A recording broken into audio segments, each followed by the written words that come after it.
That should fix some stuff also. I'll do this, I guess. I think this should be enough.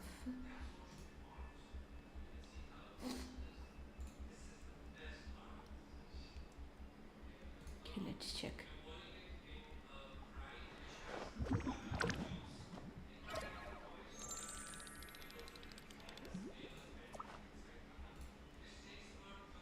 Yep, it works.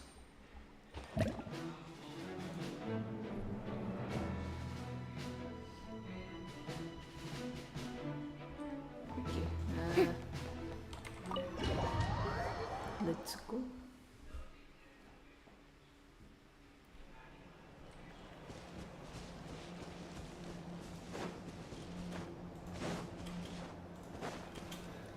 Might have to do a bit of Here, dialogue. this will serve as a good spot to cross over.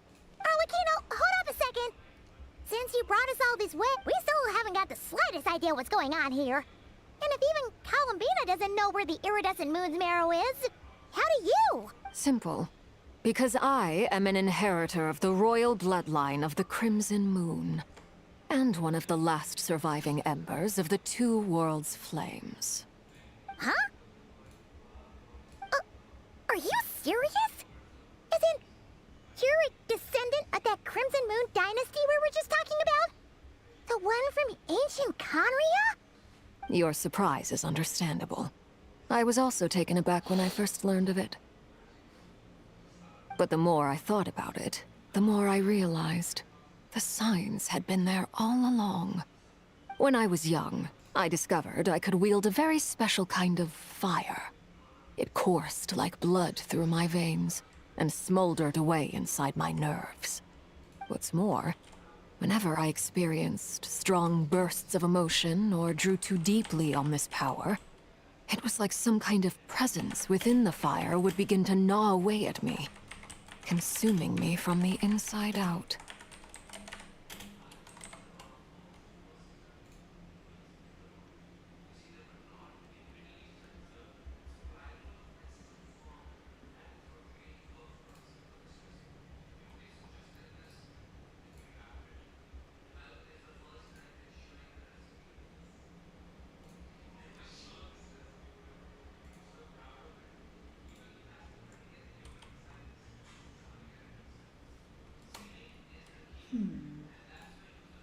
Exactly. That is why my hands are like this, too. At first, I saw it only as a curse. But once I became a harbinger, the Jester apprised me of the truth. Together with my own investigations, over the past few years, there are several things that I have gradually come to understand. For instance, take the so-called Crimson Moon. In truth, it is nothing more than the shattered remnants of the iridescent moon, fused with the abyss to prolong its lifespan. Since this blood flame was bestowed upon me by the Crimson Moon, it is a fusion of the iridescent moon's former power and the corruption of the abyss. You all understand the nature of the abyss well enough. I draw upon its power, and in return, it hungers for my soul. This strange blackness is the mark of corruption it has left behind. If I recall correctly, you once told me that if the corruption ever made it to your heart, you'd become a completely different person. Yes, and that's the reason I'm always careful not to push my power too far. It's essentially a never-ending tug-of-war. Oh, sounds intense. Anyway, the rest of my story can wait. Is there anything else about the Crimson Moon or the Iridescent Moon that you're unclear about? Paimon has a question. So, the Crimson Moon that the Carians used to worship was actually the Iridescent Moon, right? Which was one of the three moons. Does that mean that the Carians were to the Crimson Moon as the So much of that history has been lost. We have no way of knowing exactly what they were like, but I would suspect that the Conrians weren't as devout in their moon worship as it might appear. The iridescent moon's remains simply served as their link to the Abyss. Later on, perhaps someone discovered a way to make direct contact with the Abyss. Or maybe there was some kind of ideological divide. Either way, a dissenting faction staged a coup and drove out the royal heirs of the Crimson Moon dynasty. Still, even with the dark sun looming high overhead, the Crimson Moon's glow never truly faded. If you want living proof, it's standing right before you. The first time we met, I sensed something familiar in your presence. When I looked at you, I felt I could see that mysterious red moon in the corner of my eye. In your flames, I saw its broken image, surrounded by a strange black aura. Well, I appreciate that you kept it to yourself. Much about the Crimson Moon is still a mystery, and I'd prefer not to end up as the object of an insane research project. Anyway, time is against us here, so if there's any other questions, they'll have to wait. Yep. I just want to make sure I've got one thing straight. In her letter, Sandrone mentioned that since you are unable to contain the iridescent moon's marrow yourself, you intend to leave it in my custody. Correct? That's right. For now, it's the only way I can pay you back for your help.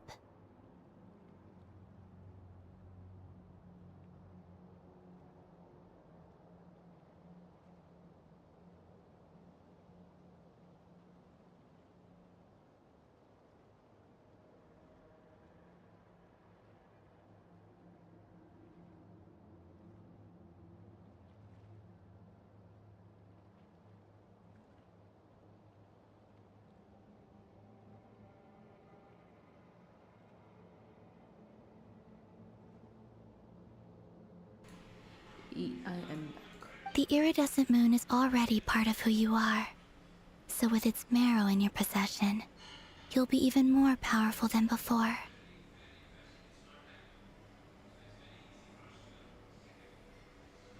Deal.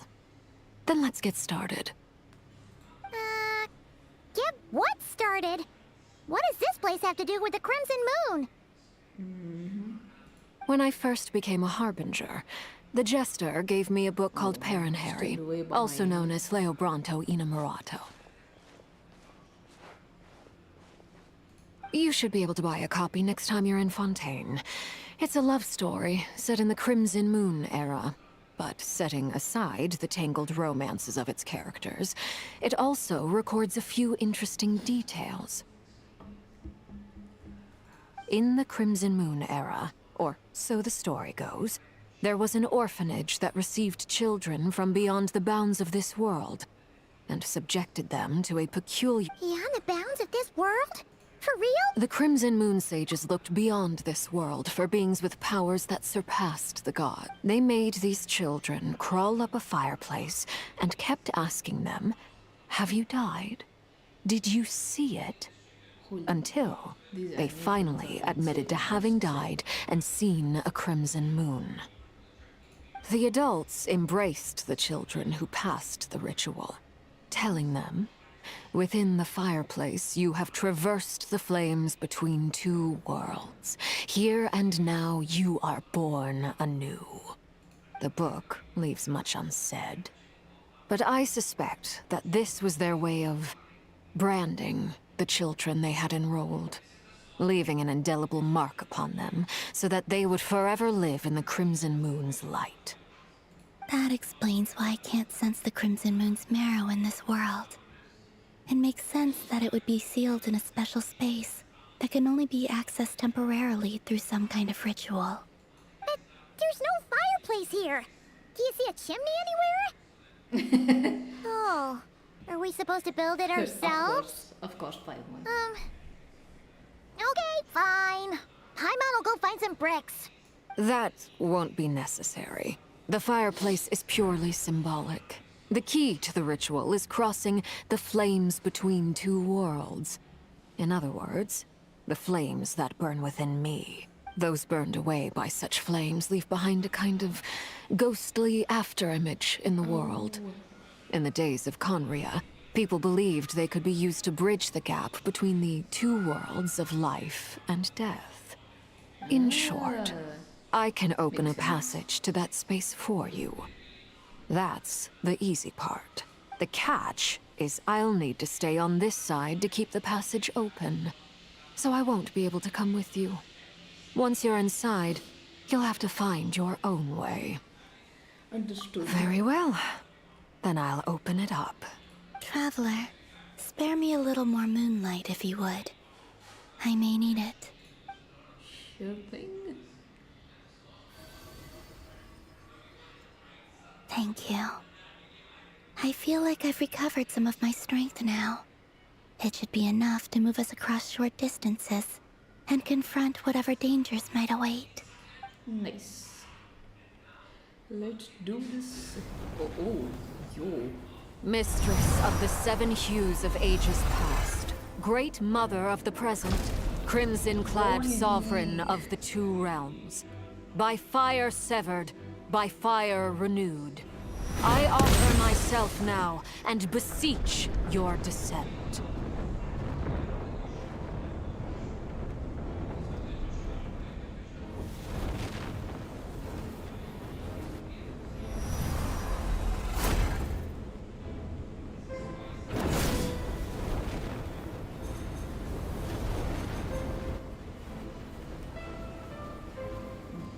Damn. Whoa!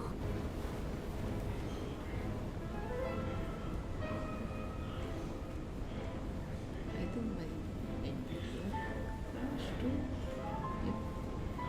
Probably should have done it. Yep.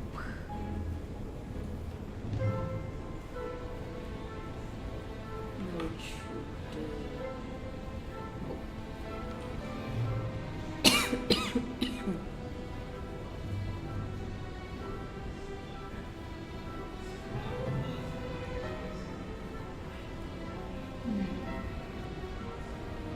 One word of advice. As you're crossing over, no matter what voices you hear, do not answer. All right, remember. Got it.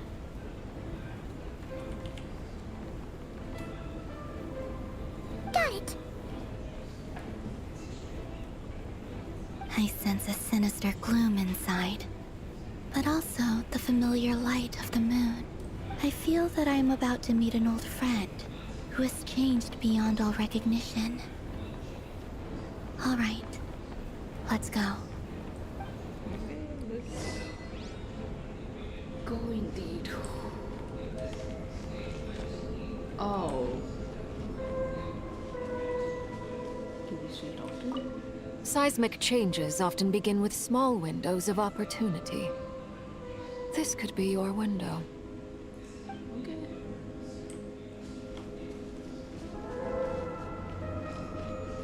Whoa. Flame steps. That's insane.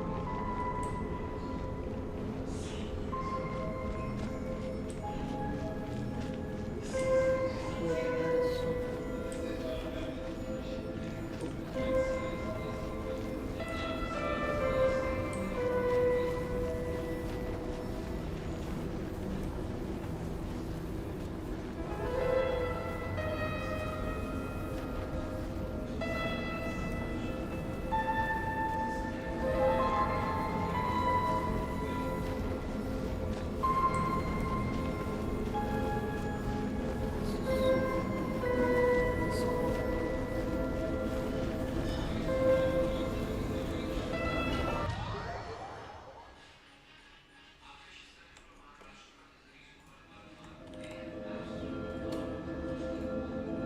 oh my god, where are we?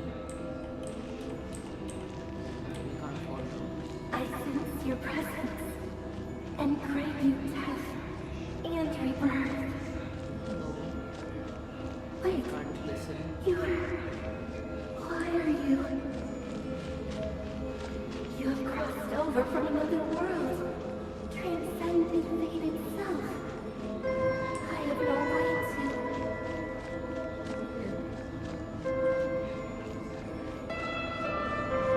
I can't hear anything.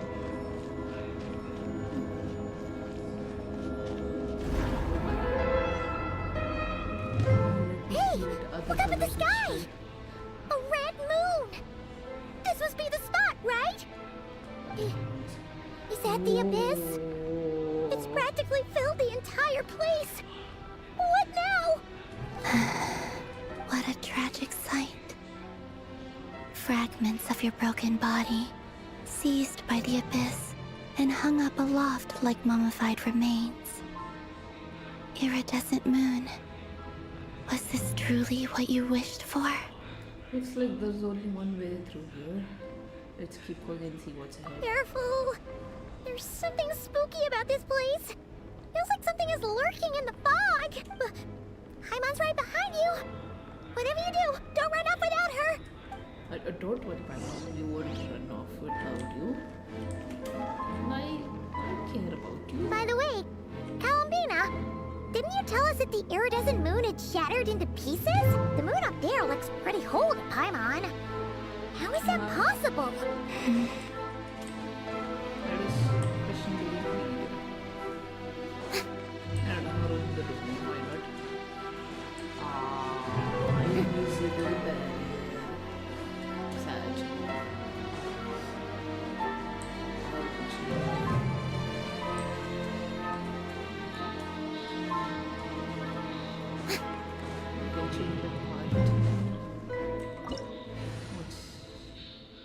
Yeah. Anyway, I'll keep this team, I guess.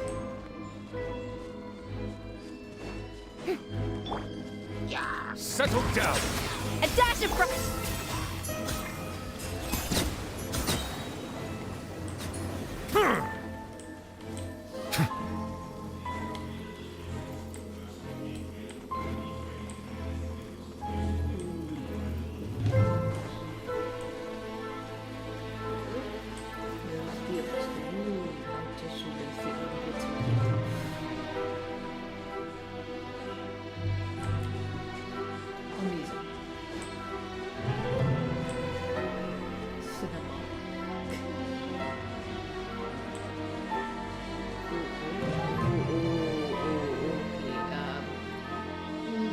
I can see where it shattered.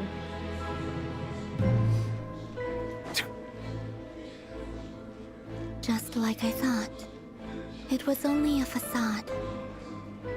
Why? Off to the freezer!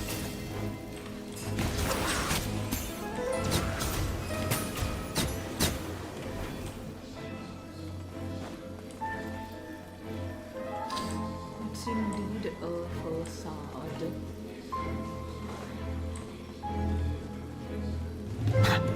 Very just type of fine.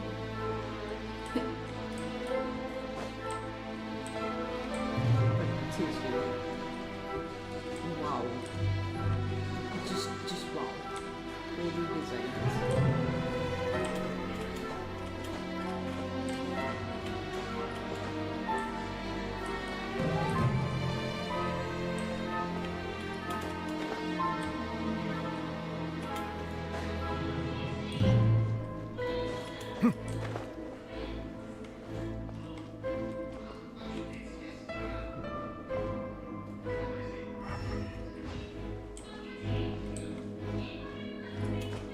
Oh,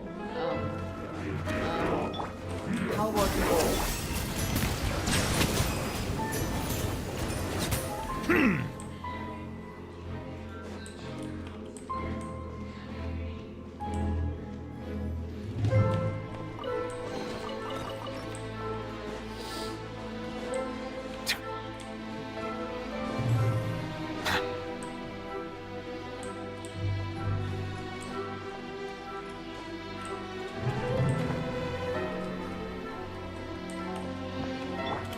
Return to the skies! Very good. Let's go ahead.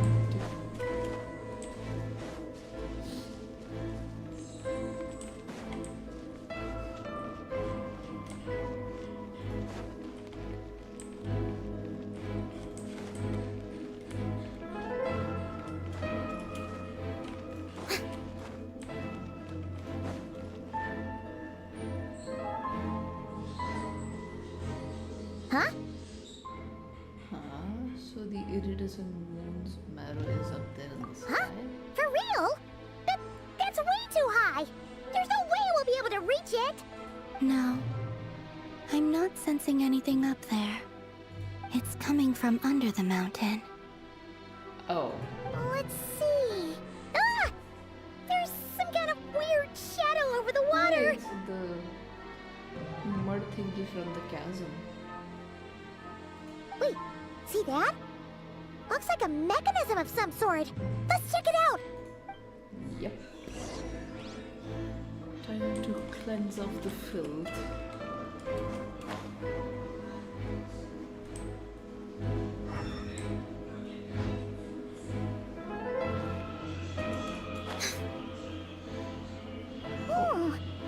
Looks like a device from the time of Karia. Maybe people once came here to study the Crimson Moon's domain, and they left this behind. Oh, if we could activate it, we might find some clues.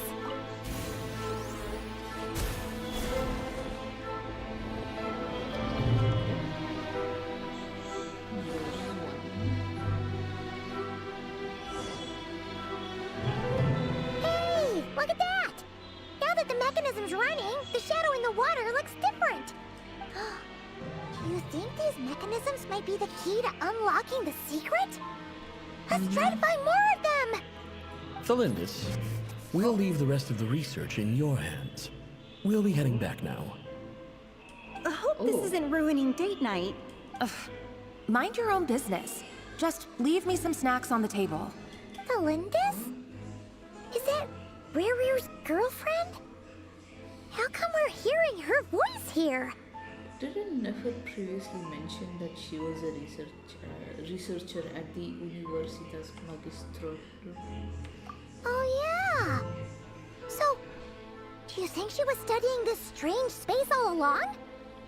The abyss has made this space extremely unstable. Maybe that's why some of the things she said and did were preserved here. Like echoes. Or after images. Whenever I see this view, it takes me back to a poem from my childhood. Waning moon, oh lifeless damsel, weeping on the mountain crest. Mourning still in wistful tone, her fragile soul now laid to rest. For me, of all people, to be here investigating the mysteries of the Crimson Moon space. Is it a coincidence? Or something more?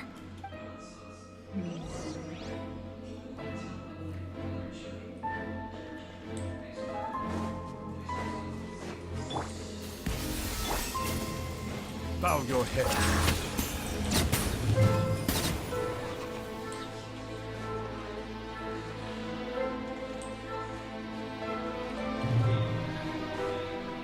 Oh, these things.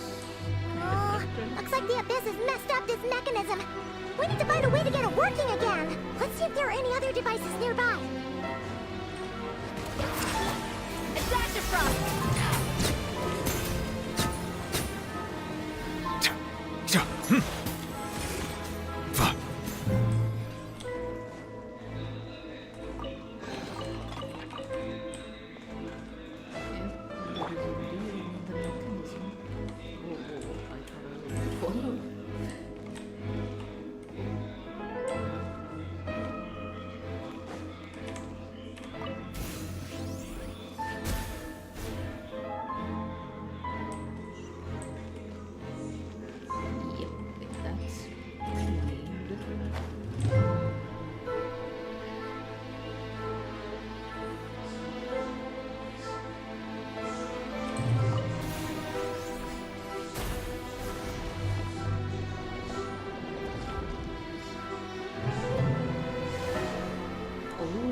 I see.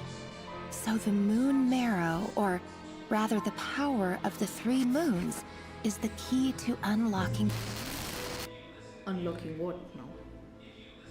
If it really does exist, then maybe this madness can finally be put to an end.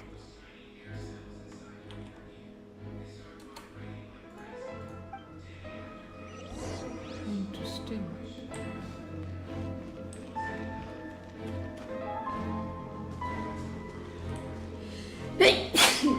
Sorry.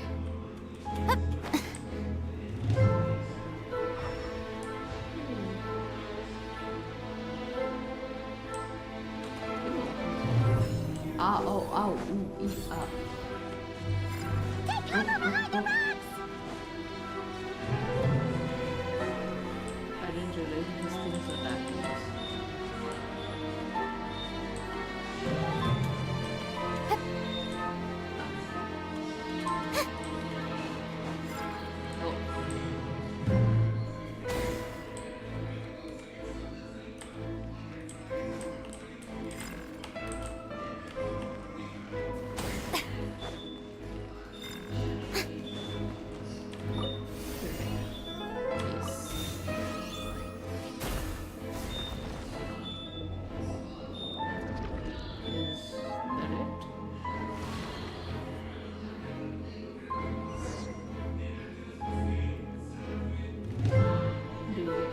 With the Abyss inhibitors in place, I should be able to access the chamber with the moon marrow.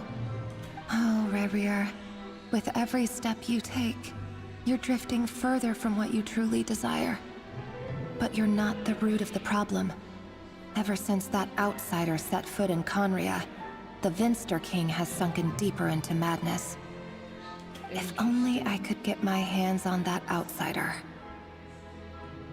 Oh.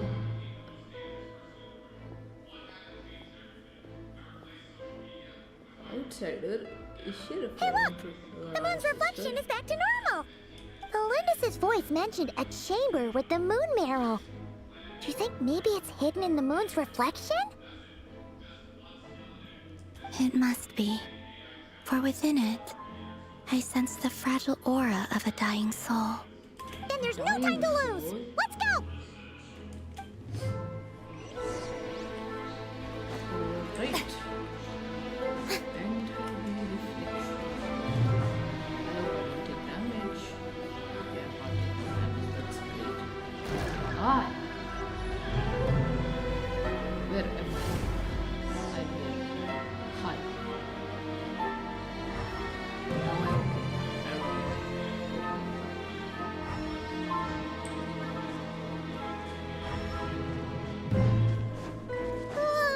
These things are so creepy! Looks like we'll have to destroy them if we want to get to the iridescent moon's marrow! That was interesting.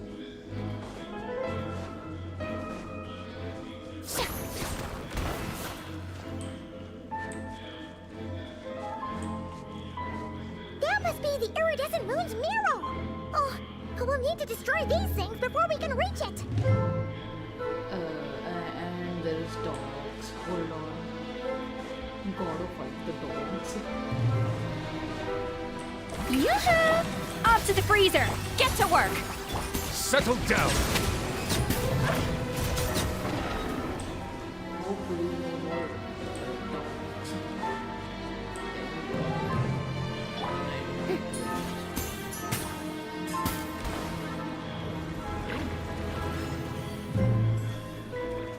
What are you guys breaking?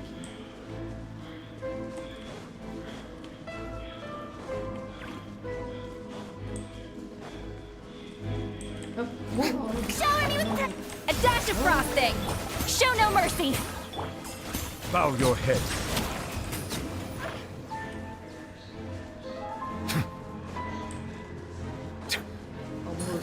Be sanctified.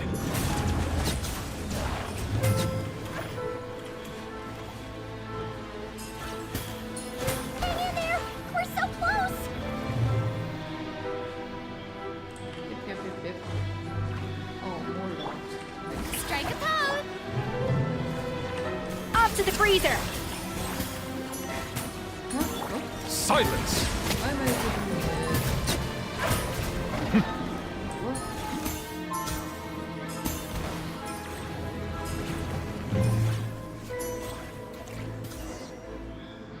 Okay. Oh.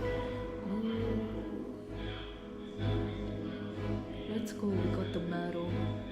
We finally did it!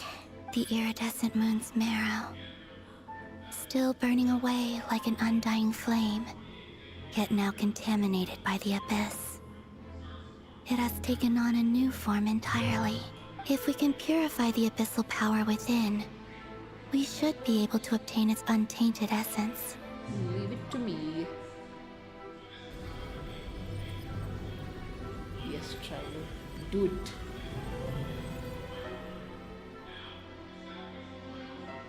Oh, It's so cold. Oh, Is it you? Are you here? Huh? Are you talking to us? At long last, I can see you once more. Our fates have crossed, and I am finally free. I'm sorry, I lied to you. Even knowing what was to come, I still couldn't let go of the fear in my heart. As death drew near, the moment the moon shattered, my body began to split apart piece by piece. Like I was being cut into pieces by 1,000 blunt blades. My thoughts scattered as the cold crept in. But I could not bear to fade away like that. Tell me, what was it that brought you to us all that time ago? If only I had possessed your courage, then I might have been spared this torment, more painful than death. You look so puzzled. That's how I felt too when I first saw you. But trust me when I say that everything happens for a reason. Farewell, Hypo. hypo. What? What was that all about? Was that the goddess of the iridescent moon? It sounded like she was speaking to a long-lost friend. But none of us have ever met her before, right? Perhaps. She took me for the goddess of the frost moon she once knew. For a fading soul like hers, our auras must be too similar to tell apart. But anyway, we've got the iridescent moon's marrow now. That should help you regain your strength, right? Alright, time to leave this place and meet back up with Arlecchino. Let's go!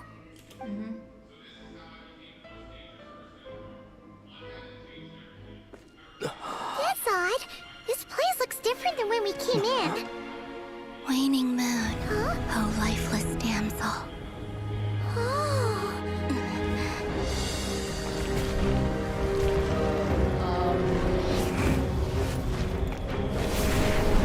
Hurry! The place is collapsing!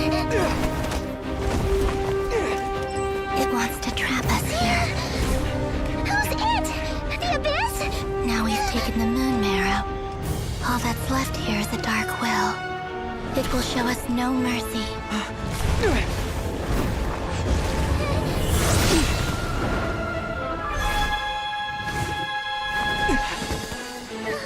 Give it back! The crimson moons! My marrow! My heart!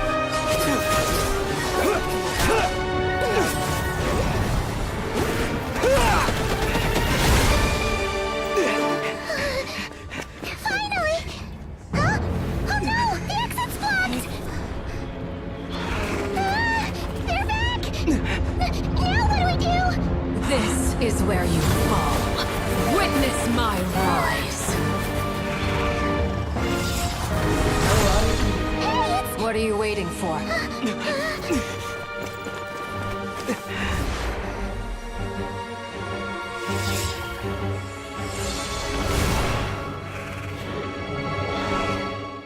Nice. Holy shit.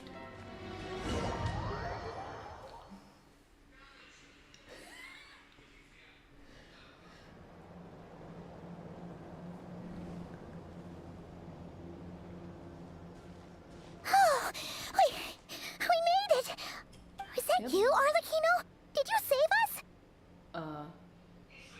Wait, your hands! They're... Oh, this? Don't worry. It's a small price to pay. The Abyss wanted to trap you inside, and I defied its will by bringing you out. No wonder it's a little angry. Is there anything I can do later?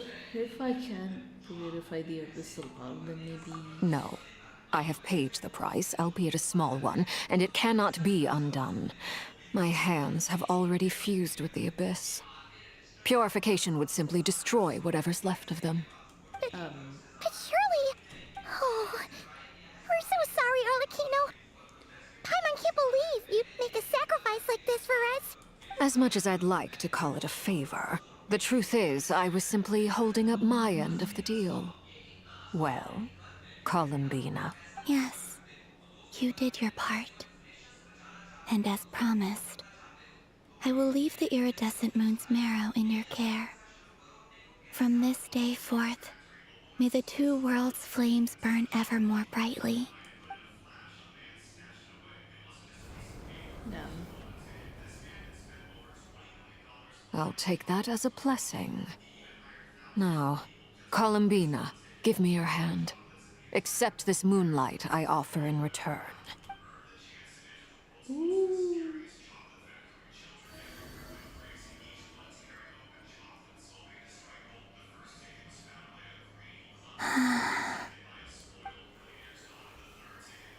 Oh, Feeling stronger?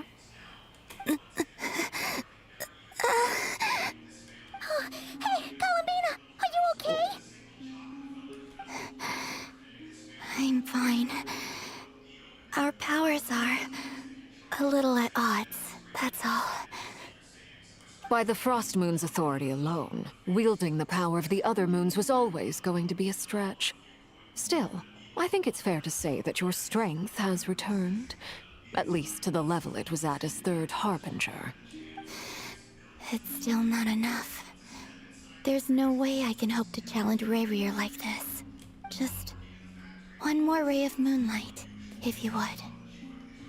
please, Columbina, don't push yourself too hard. It's okay. I can take it.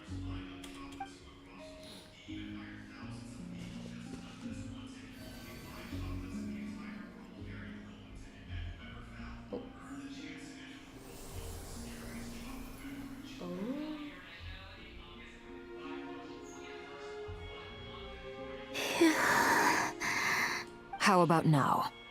Fighting fit? At the very least, I won't have to stay hidden like before. I want to see him gone from Not Cry. The ray here of Solnari and his wild hunt must be sent back where they belong. Well, it's good to have something to aim for. You certainly seem more alive now than you did earlier. When I first met you, you didn't strike me as a ray of moonlight. More like a wisp of fog drifting in from who knows where, ready to scatter at the first sign of a breeze. But now, you're full of vitality. Just like the Frost Moon, once the brightest of them all. May you keep shining, Columbina. This is who you are. Aww.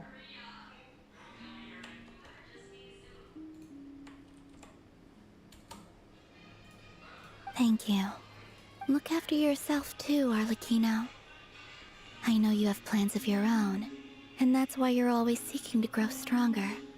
But whatever you're after, don't let the Abyss take a hold of you. I do not wish to see you go down the same path as Rayrier. I appreciate the concern, Columbina. Although perhaps it's time you took a new name. A new name? Kutar, the Moon Maiden, Columbina. They're nothing more than code names. They describe who she is and the roles she's played, but they're not her real name. We often use code names in the House of the Hearth, too. But it's knowing your real name that keeps you grounded. Up till now, you've been living a wandering life, so you've probably never really cared. All I'll say is this. Once you've defeated Rayrier, give it some thought. All right, that's it from me. I'll get you back safely first, then go meet up with Sandrone. You're the best! Let us know next time we need a hand. We'll be sure to return the favor. I appreciate the gesture. It speaks to your good character. Anyway, let's get going.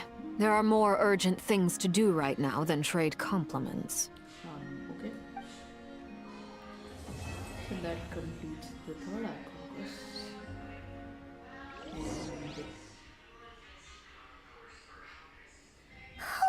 It was a close call, but we got the iridescent moon's marrow and restored Columbina's strength. And that's all that matters. In other words, mission accomplished. Yep. Paimon wonders how everyone else is doing.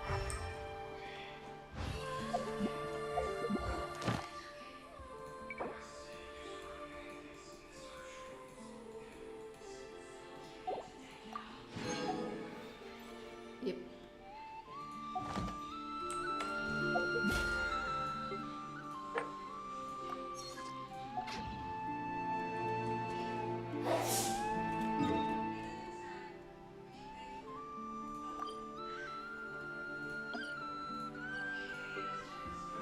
Okay, at least now there is an indicator that there is a new one. Oh, we gotta go here again. Great.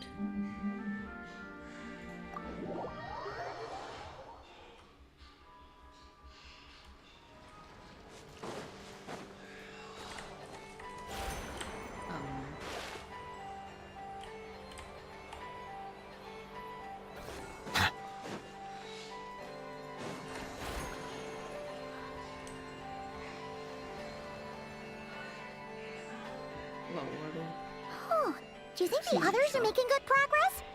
Hope it's all going smoothly. Oh, hey look! Yay. They made it back as well! Prince! Lama! How did it all go?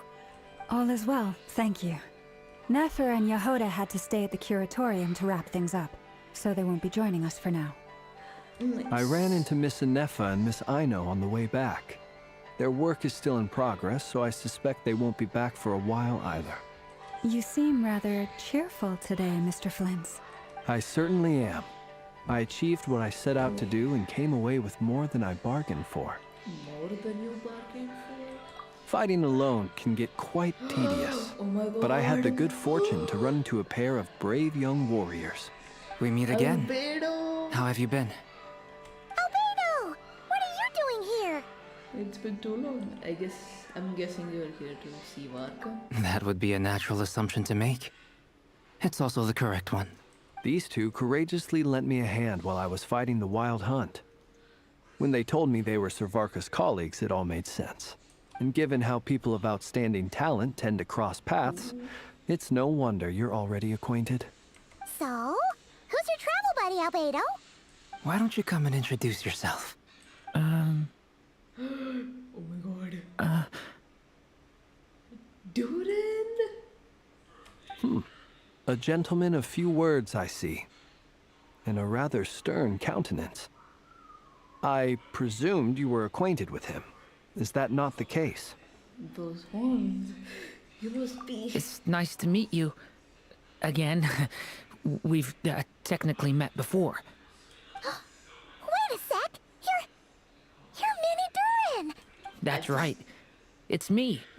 I'm glad to see you again. By the way, he says it's okay if you drop the mini. Yeah, I'm not as mini as I used to be. Interesting, isn't it?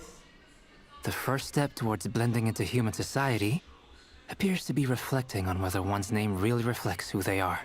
Wow! You look so different! In a good way, of course. It's great to see you looking so healthy. Thank you, Paimon. And although you're as mini as ever, I understand that diminutives don't always convey endearment. I'll be sure to simply call you Paimon as a sign of my great respect for you. Wow! You're such a smooth talker now.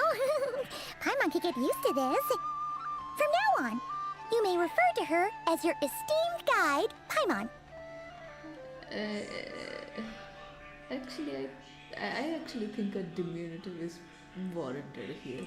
Personally, I think our little Paimon is the perfect size. When people call her Little Paimon, it's just because she's so adorable that they can't help themselves. If that's not a sign of endearment, what is? True, true. You're absolutely right, Miss Lauma. My brother still has a long road ahead of him when it comes to understanding human relationships. Anyway, speaking of long journeys, didn't Columbina, leave with you? How come she isn't back yet? She's been catching up with old friends. Wouldn't be surprised if she stopped for a cup of tea or 10 on the way back. Uh-oh. People are talking about me. Hope it's nothing negative. Because she seems like she's in much better spirits after meeting her old colleagues. Judging from your expressions, I'm guessing it all went well? It's getting crowded here. I'll go grab some chairs. No need. This is a job for an alchemist. I'll whip some up momentarily. Thank you for your hospitality, ladies and gentlemen, but I was merely escorting my friends back. I'll be meeting Sandrone shortly, as we still have some things to discuss. It's been a pleasure, everyone. But this is where I'll say goodbye. We really appreciate your help. Thanks for standing by us. Oh, come on. Spare the formalities. I'm just glad I could help out some true friends. I understand. Well, bye for now, Harlequino. Oh, this place is hopping. It's probably a good thing one of us left. Otherwise, we might not fit all these people in. Are you saying we're about to run out of chairs? As a matter of fact, I am. Come on in and see for yourself. Okay.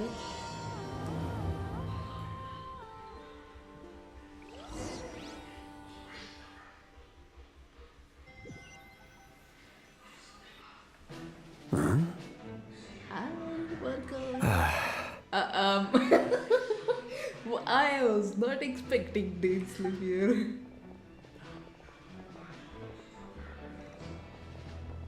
I overheard your little chit-chat outside, by the way. With Miss Columbina's colleague gone, we should be back to the original crew plus the other colleagues I brought in. Though, it looks like we have another new face. Someone else managed to rope in a colleague too? Sorry, he's probably here for us. Frankly, you and Paimon are the only people I know here.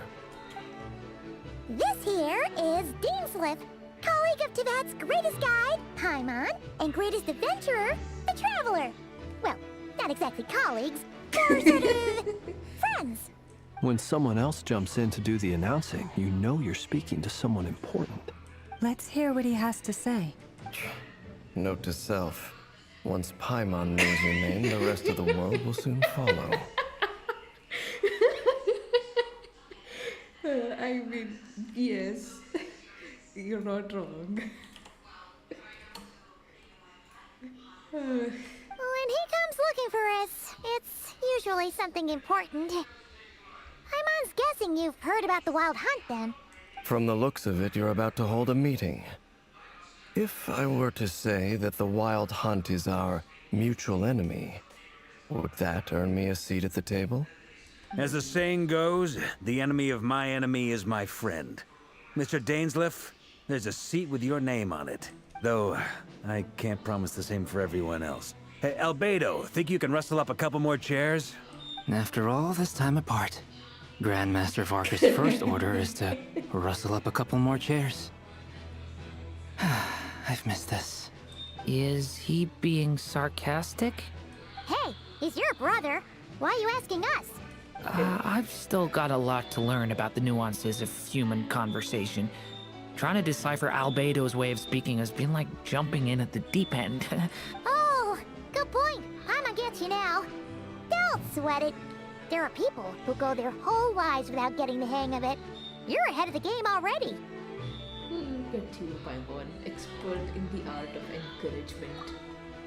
Oh my god, why is it? I wonder what's taking Nefer so long. Perhaps you should go and check in with her. If anyone can hurry her along, it's you. I just got back from the curatorium. Besides, aren't you curious to see what's taking her so long? Miss Nefer doesn't strike me as the type to share secrets. And since gathering intel is her specialty, I'm guessing she'd prefer to keep her methods confidential. Under such circumstances, would it not be tactless for me to impose? Oh, but it's fine for me to impose.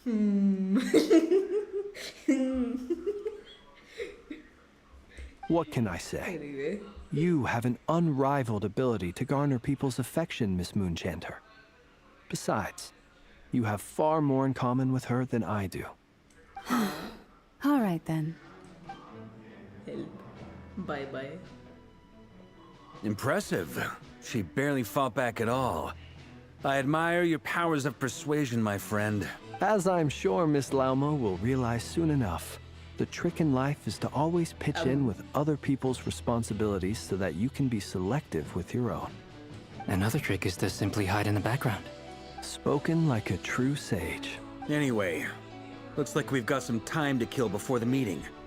Let's take a little breather, folks, and feel free to chat amongst yourselves. We'll get down to business once the other two arrive.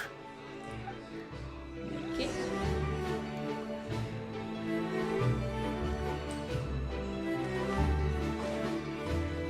I'll chat with these two first. Truth be told, I can't remember the last time I was in a meeting with so many people.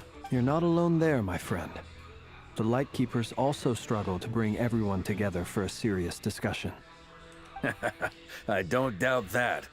I've only ever met two Ratniki, one being you, and the other being that young guy, Eatlua. Eatlua is a good apple. I'll give him that. He's kind, honest, and regularly delivers supplies to my lighthouse. A true Ratnik to the core. In that sense, he puts me to shame. So you're what? A fake Ratnik? That's what it sounds like you're saying.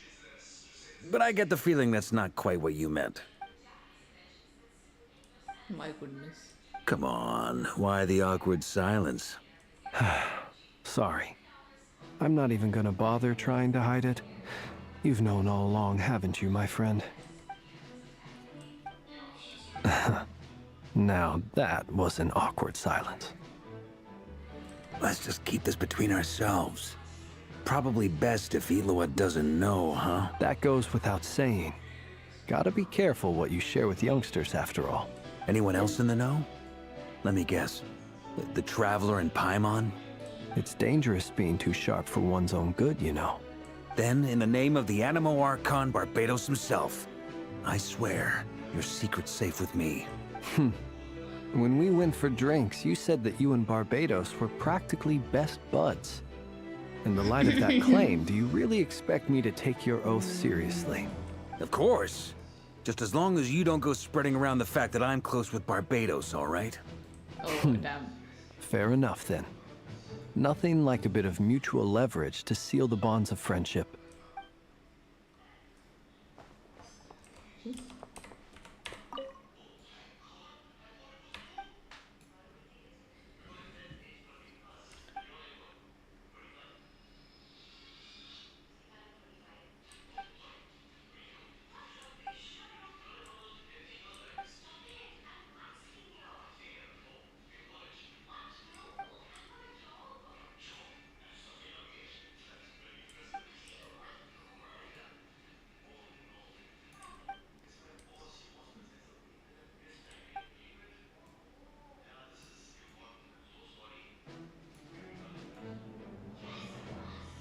Spark Knight.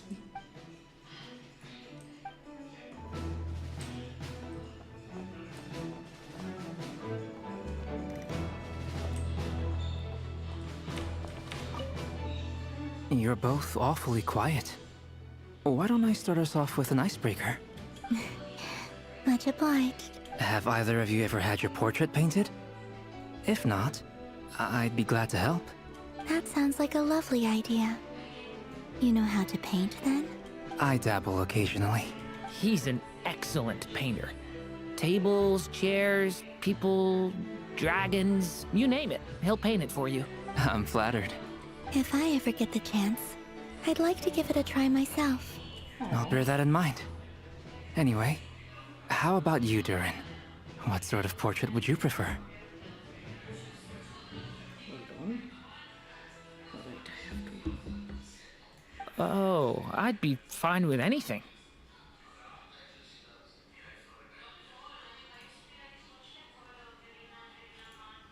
Whatever style feels best to you. Very well. Then I'll play it by ear. You can replicate any style I want? I can try. If you show me a sample, I'll do my best to match it. Thank you. In that case, I'll dig up some reference material for you. Oh, nice. Artistic talks. I love it. Is there something you'd like to say to me? Yeah! For starters, why'd you just show up here without even giving us a heads up? If you think back to our previous interactions, you may recall that that's hardly out of character for me. True, true. You do have a point there. Sorted out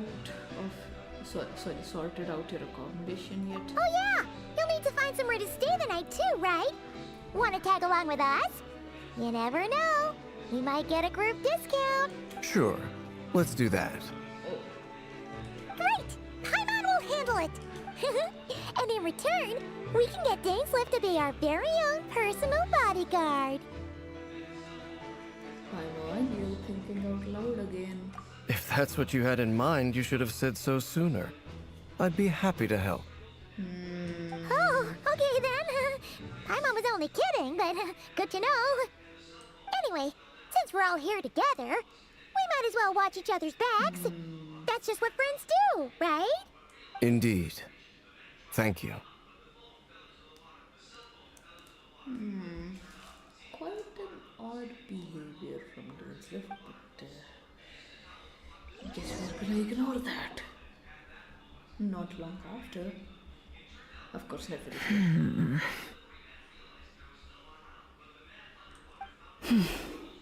Where are the boots? Irritated. Ah, Miss Nefer. You made it after all. But what about Yehoda? I'm here to give you an update on how things are going on our end. Once this is over, I'll be heading straight back to continue my work.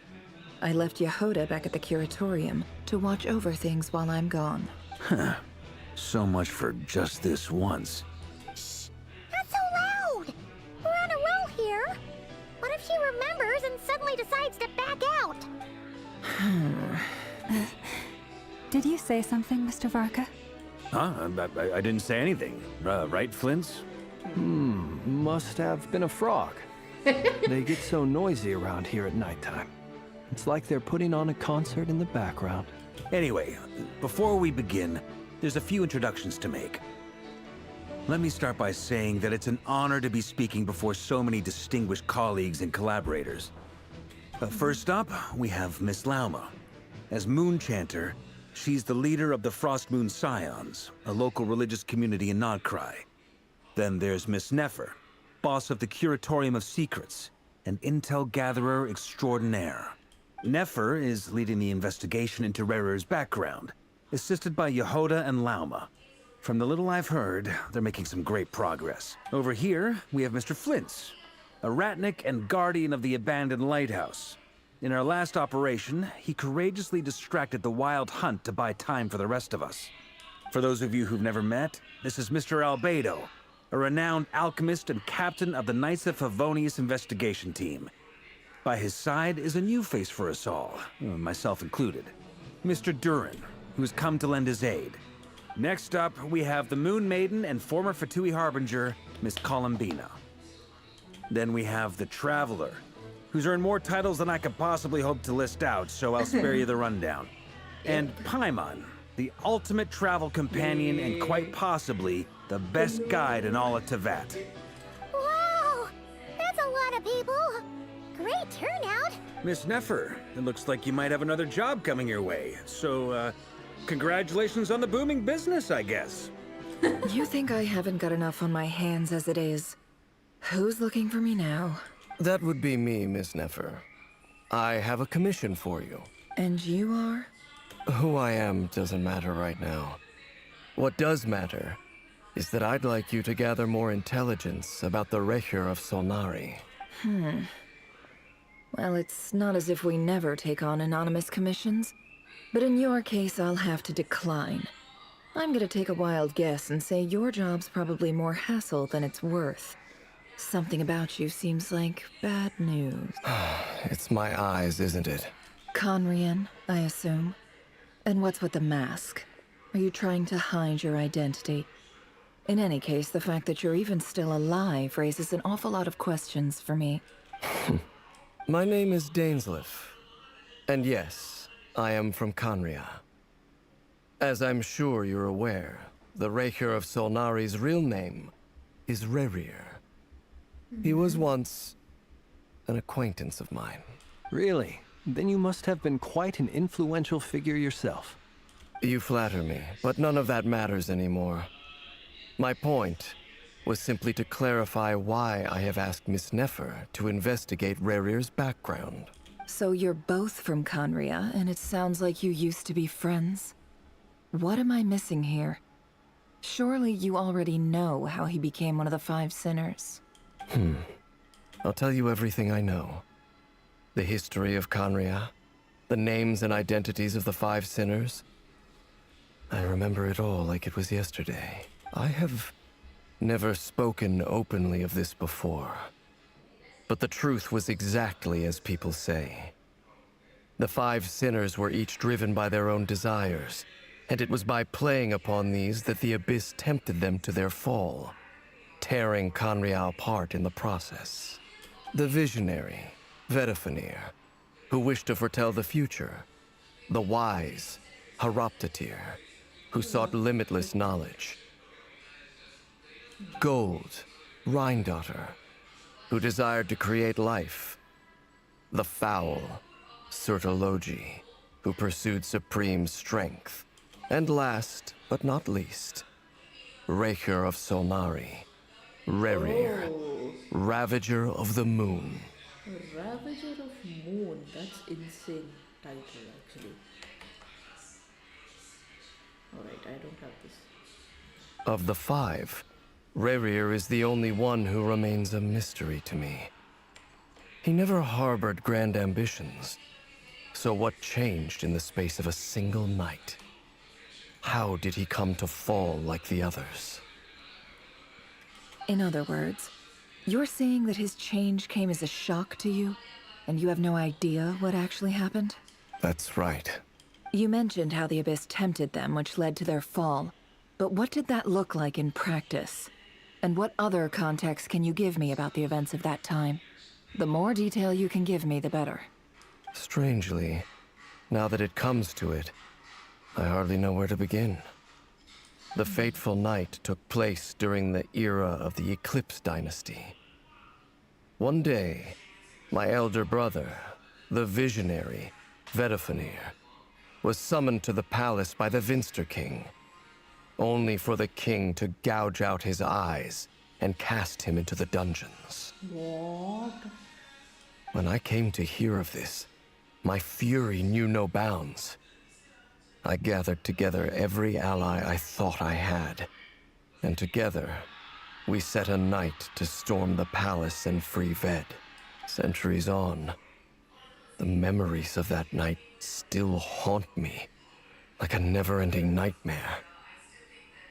We broke through the palace gates, just like we had planned, each striking towards our separate targets, but then I was betrayed.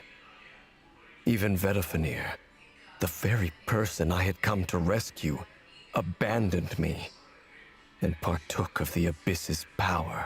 So, it's personal after all. Then tell me, Mr. Dainsleif, what price are you willing to pay? You, of all people, must know that nothing comes for free. I cannot say what price would be worthy of such a commission. But know this. Rerir was not always a madman. Believe it or not, there was a time when he was just an ordinary man, working for the Conrian Intelligence Service. Uncovering the truth of Rerir's past is the only way to unravel this mystery. But before you decide if you will accept my commission, I will tell you more about him. Enough, I hope, to help you plan your next move. Sounds pretty good to me. Feels like we just flagged down a random passerby, only to discover he's actually a master strategist who has a score to settle with our enemy. Who knew having a Condrian friend would come in this handy? Must be all that good karma I've been building. Can I borrow your halo? It could be useful in the lighthouse. Hey, enough with the wisecracks! Besides, isn't that lamp of yours bright enough already? Relax. It was meant to be a compliment. If that was a little over the top for your liking, I'll make sure to tone it down next time. I'll give your proposal some serious thought, Mr. Dainsleif. Let's speak in private once the meeting is over. Before that, there's a few things I'd like to share. Oh, yo.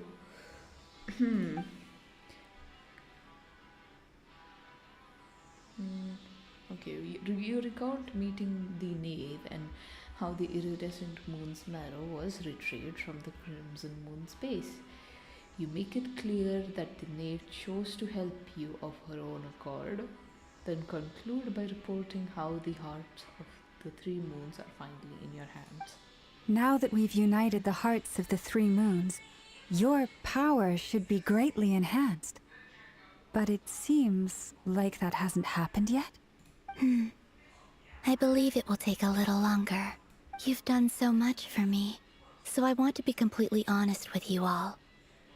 Even though I'm doing a lot better now, the truth is, my recovery will likely be an ongoing process. From the moment I was born, my power has been slowly ebbing away. And that is because Tevat has never accepted me.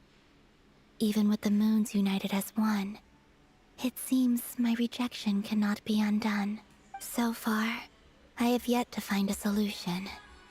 It may turn out to be a problem that will plague me until the day I finally leave this place behind. Even so, I will do everything in my power to help you drive out the Ray here of Solnari. As Arlecchino put it, this is not about chasing the spoils of victory. It's just a gesture of heartfelt gratitude. Kutar. She seems a lot more energetic and positive than she did when we first met. Defeating the Ray here of Solnari will be no easy task. While my strength slowly recovers, we'll also need to gather more intel. Naturally. We should take all the help we can get if we hope to defeat him. We've considered several viable plans now, but our choice hinges on the answers to a few key questions. Is it even possible to kill Rerir? What experiences shaped the person or monster he became? And what's he really after? Given Albedo's expertise in alchemy, I think we should leave him to try and answer the first of these questions. Understood. As for the other two, I'm afraid we'll have to count on you again, Miss Nefer. Believe me when I say it's not my wish to burden you. But right now, relying on your skills is our only option. So you're placing all your hopes on me, huh? We can't thank you enough for agreeing to help us. Honestly, I can hardly believe how lucky we are. You sure have a talent for changing your tune, Miss Moonchanter. Timid like Yehoda one moment, then flinches insincere flattery the next. Ladies, please. I must object to your portrayal of me. That's all. Feel free to keep bickering. Just pretend I'm not here. I almost don't want to leave this room. I'm curious to see how this plays out. I have faith in you, Miss Nefer. Something tells me you'll stand by us until the very end. Oh? And what makes you so sure of that? What if I suddenly decide that my compensation is insufficient? This isn't about the money. I can sense that you've got a deep-seated distaste for Rerir. And knowing you, that alone is motive enough. Look at them getting along so well. Like two peas in a pod. And I'm the one they accuse of insincere flattery. There is no justice.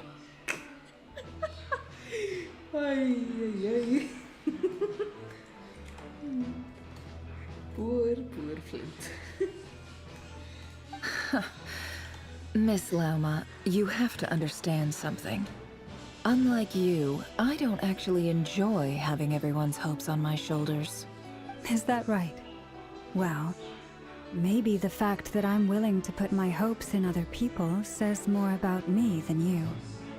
But the fact is, I also trust you.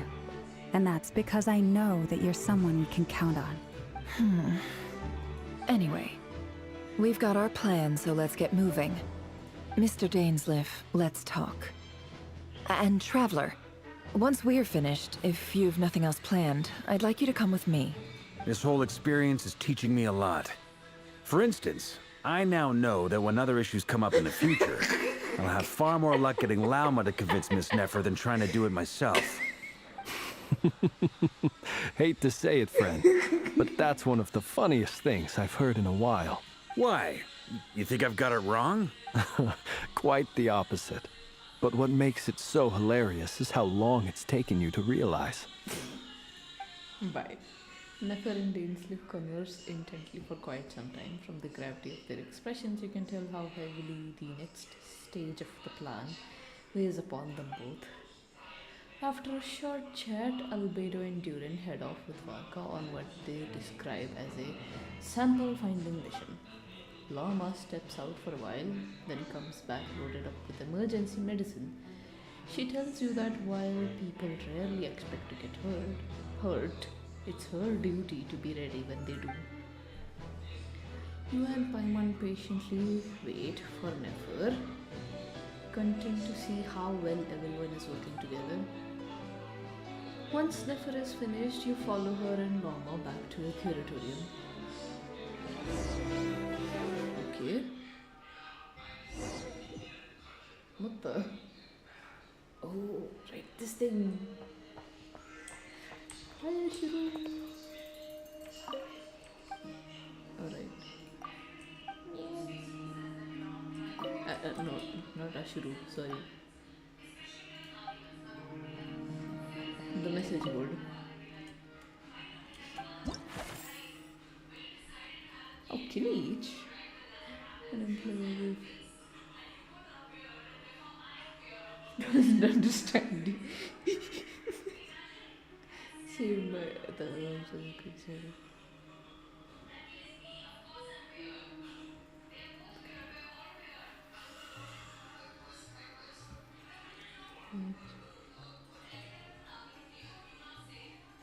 We have the required. Ooh, interesting.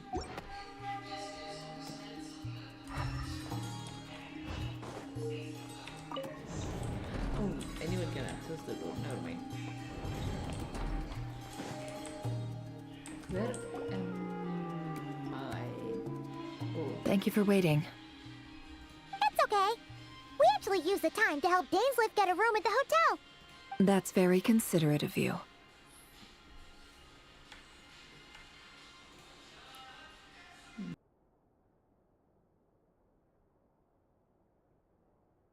Now, I trust you share my curiosity about Rarier's past, and you seem fairly familiar with Mr. Dainsleif already. We spoke at some length after the meeting. He was the one who suggested I should invite you to join this operation.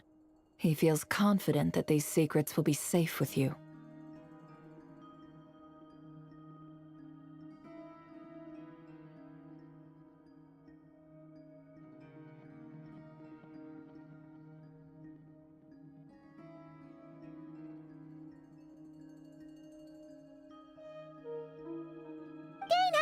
Faith in us, that's for sure. Likewise. I appreciate that you got right on board without interrogating me about why I invited you. It shows that you trust me to explain everything in due course. That's because we know what you're capable of. We appreciate you too, Nefer. You might have been forced to help in the beginning, but this time, it was your choice. That's one way to put it. Another is this. That once a decision's been made, it's set in stone. After that, my only goal is to see it through. Alright, so here's how it is. I'm going to access Rarier's thoughts again using my confidential method. Now, I'm sure you've seen things like this before on your travels, so you're surely well aware of how dangerous it can be. The reason I've gathered you all here is to ensure my safety during the proceedings. I plan for us to enter the fragment of his consciousness together, and once inside, I will focus on searching for information. Think of this as a diving expedition into someone's brain. If I'm the diver, you are my safety equipment, tasked with keeping me alive while I'm under the surface. Once the ceremony begins, we will all be spying on privileged information. But in the interests of safety, you must remain absolutely silent at all times. We will discuss our observations after the ceremony has concluded. Lastly, any individuals of a weaker constitution are advised not to partake in the ceremony. In any case, Paimon has her own job to do, which requires staying in the room but not joining the ceremony.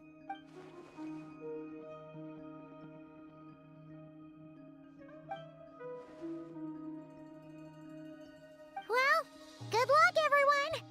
Sounds like all Paimon can do is cross her fingers and root for you guys. There's a little more to it than that. I was being serious when I said you have a job to do. While the rest of us are inside Rarir's mind, it's imperative that we have a team member on the outside. In the event that something goes wrong, you will be our first responder. I don't anticipate any issues, but the extra level of safety will be greatly appreciated. I second that. This is a dangerous operation here, and you're our whole rescue team. That's pretty much the most important job in the crew. So, Paimon's like the lifeguard? Yeah, that makes sense. All right, got it. Good. Please, take a seat. We'll get started momentarily.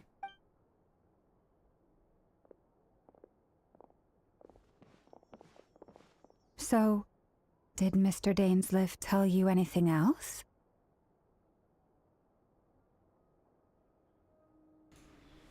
Guys, I'll be back in 5-10 minutes. BRB.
He told me that he believes Rarier kept some big secrets in his life. What's up?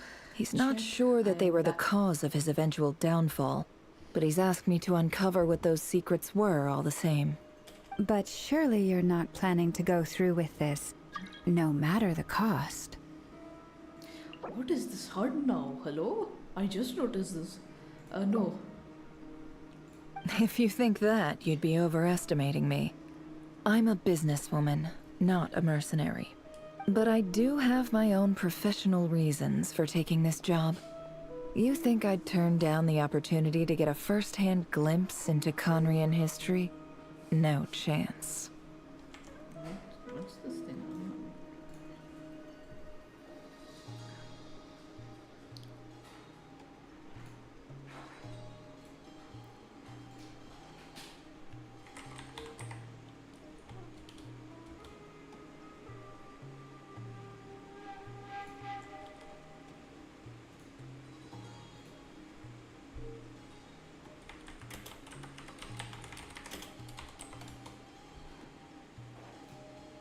Well, as long as you don't let morbid curiosity get in the way of safety concerns, we're good.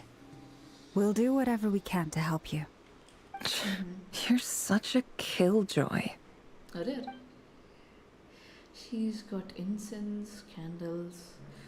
Almost feels like a summoning ritual.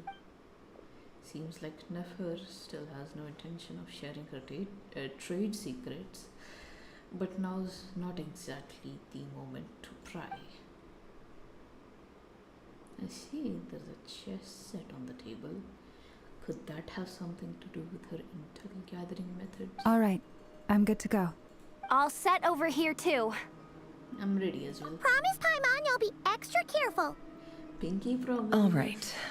Let your whole body relax. We're about to begin. Close your eyes.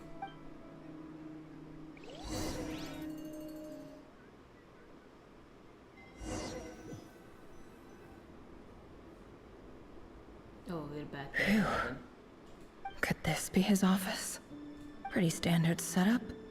Bookshelves, paperwork, files. According to Dainsliff, Rarier used to be an intelligence operative.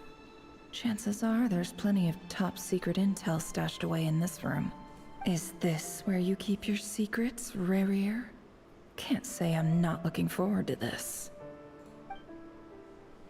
Alright. Quite clearly switch. A file tucked inside a folder. The title reads, Dear Breakfast Shop Owner. It's a list of names, but at this stage I have no idea who any of them even are. What did it say? Investigate documents. Okay. Actually, hold on. Is my mic even open? Yeah, my mic's open. And Genshin's audio is capturing. Examine device. Wonder what kind of encryption technique this is. Seems like it has to be inserted into that camouflage device nearby. Aha! It's an audio recording. Please, hear me out. I can't shake this feeling that someone's been spying on our house. No, I'm not being paranoid. It's true. It's true. Really? Damn. I saw someone dressed in all black. It was a couple of days back, but that was on another street, not near my house. I swear, I know what I saw. Damn. That's kind of scary, not gonna lie.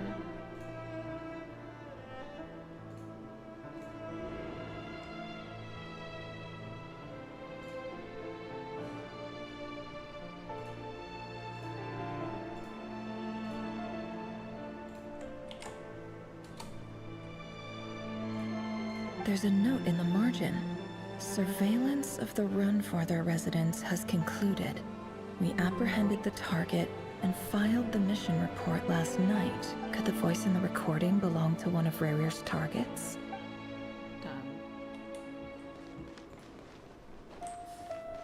Probably. Box. A box containing a ring inlaid with a precious gem. Must be for his girlfriend. Yep. That's the marriage ring, I guess. Yep. I had my thought. There is a door. Oh, there's a door there too. Interesting metal sounds. Bookshelves. Bookshelves full of documents. Looks like these are all files, packed with the personal details of individual Conrians. The Crimson Moon dynasty preceded the eclipse. Since Rarier worked as a secret agent during the latter, it stands to reason that he was tasked with purging remnants of the old dynasty. Yep. Lines up exactly with what Dainsliff told me.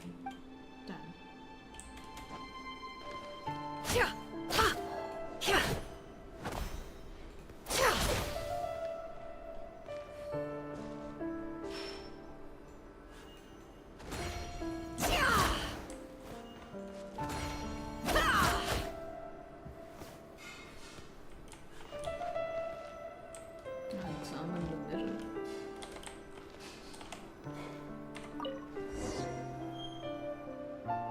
It should show us. Yep. Rarier. Today's files are in. Time to wade through them, just like usual. Male, 51. Occupation, cook. Confirmed Crimson Moon descendant. Has maintained frequent contact with other descendants over the past year. Poses a threat to the dynasty. Neutralized.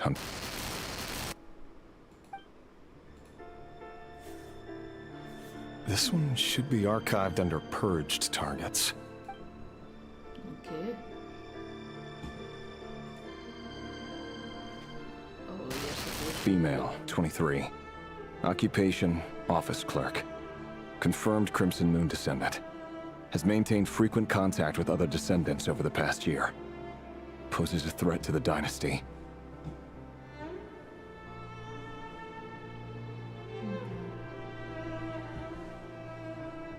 Neutralized. Another one for purged targets. Sounds like she was that other man's daughter. Never mind. What's it got to do with me?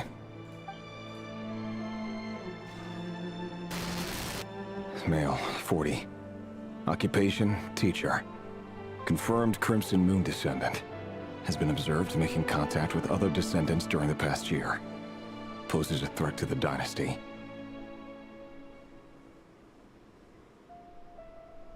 Neutralized on... Damn. Just another nobody for the archive. Come to think of it, I remember surveilling this man. A case like his never would have been considered a priority in the past. Huh. He barely even interacted with other Crimson Moon descendants.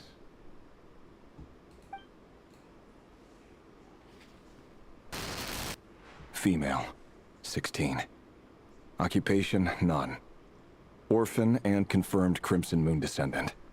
Has been observed making contact with other descendants during the past year. Poses a threat to the dynasty. Neutralized on... Damn. Filed. I have no recollection of this girl. None whatsoever. She doesn't seem to be anyone important, but then again, how many of them really are?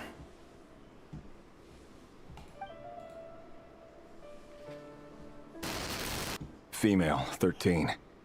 Occupation, none. Orphan and confirmed Crimson Moon descendant. Has been observed making contact with other descendants during the past year. Poses a threat to the dynasty. Neutralized on... Filed.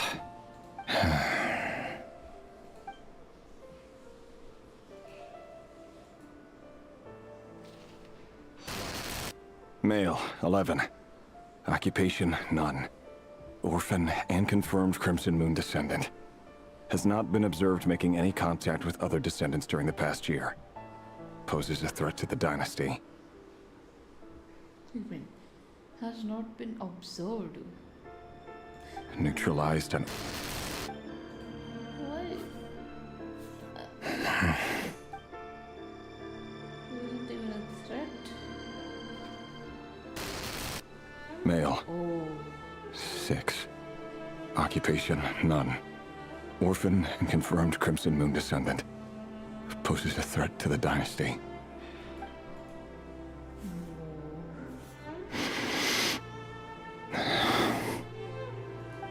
It's funny, isn't it?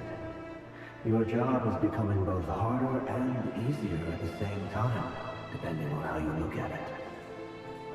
Sooner or later, the Crimson Moon descendants will be completely wiped out. But as their numbers dwindle, they become harder and harder to track down. That's not how it is. Fortunately, however, most of the able-bodied adults have already been taken care of. The remaining weaklings will be increasingly easy to deal with. No! No. My job is to ensure the survival of the Eclipse Dynasty. And the only way to do that is by eliminating any and all potential threats. It's a perfectly legitimate line of work. Every single one of my colleagues can attest to my fairness.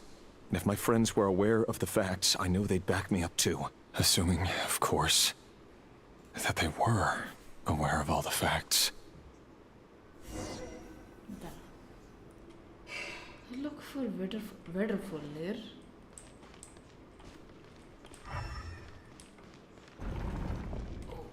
Okay, hold on. Okay, this door doesn't open. But at the same time, holy. He looks even gloomier than last time. I wonder what's changed. Yep.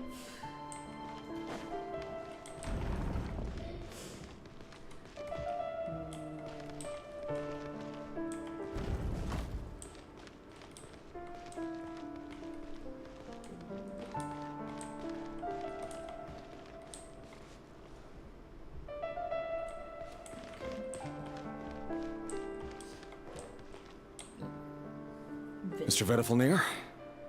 It's been quite some time since we last met. Rerir, I trust you're here because you have something important to discuss. Forgive me. I wasn't tuning out, it's just, I noticed you didn't even phrase that as a question. As if you knew I was coming. Tell me, does someone in your position ever feel the need to ask questions at all? It is indeed within my power to foresee certain things. Things like your arrival. I was just thinking. It won't be long before I'll be inviting both you and Dane to my wedding. That isn't a lie, but nor is it a fact as such. It's a wish, isn't it? No fooling a prophet, is there? Ever since that day we met for drinks, I knew it was only a matter of time before you came looking for me. Does it feel good? Knowing how the future will unfold. I'm afraid the notions of good and bad fail to capture the complexity of what such a power entails. Once you've seen what will come to pass, it can be all too easy to succumb to fear and melancholy. Unless, of course, you learn to abandon these feelings. You fear my silence, and long to hear the words I left unspoken that day. That's right. Yeah, what was it? Speak out. You must have noticed my reluctance to broach the subject. And the reason is simple. Because the truth could never have lived up to your hopes. For both our sakes, such words are better left unsaid. The burden of prophecy was never meant for your shoulders. So who exactly do you deem worthy to hear your prophecies? None but our exalted king? Or rather, our king as he once was. You're closer to his majesty than I am. You must know better than anyone how much he's changed. You say that as though it is to my benefit. Yet precisely because of that, I dare not speak rashly. A king can turn out to be the most virtuous of rulers, or a tyrant more terrible than the most vicious of dragons. You are so wise and far-sighted, yet still you would have me live in fear of the unknown? You make a fair point. Especially given my silence alone was all it took to send you spiraling downwards. Very well then. Let me offer you some advice. And I say this not as a prophet or a visionary, but simply as the brother of your friend. For many reasons, there is very little chance of your marriage ending in happiness. If happiness is what you seek, you should find another fiancé. Oh, damn. That's not a Hold on. There's that same black fog again. Could this memory belong to Thelindis? Guess I'd better tread carefully.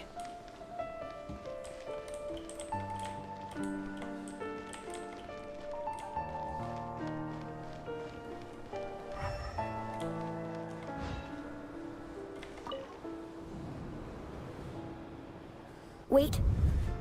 Hear me out.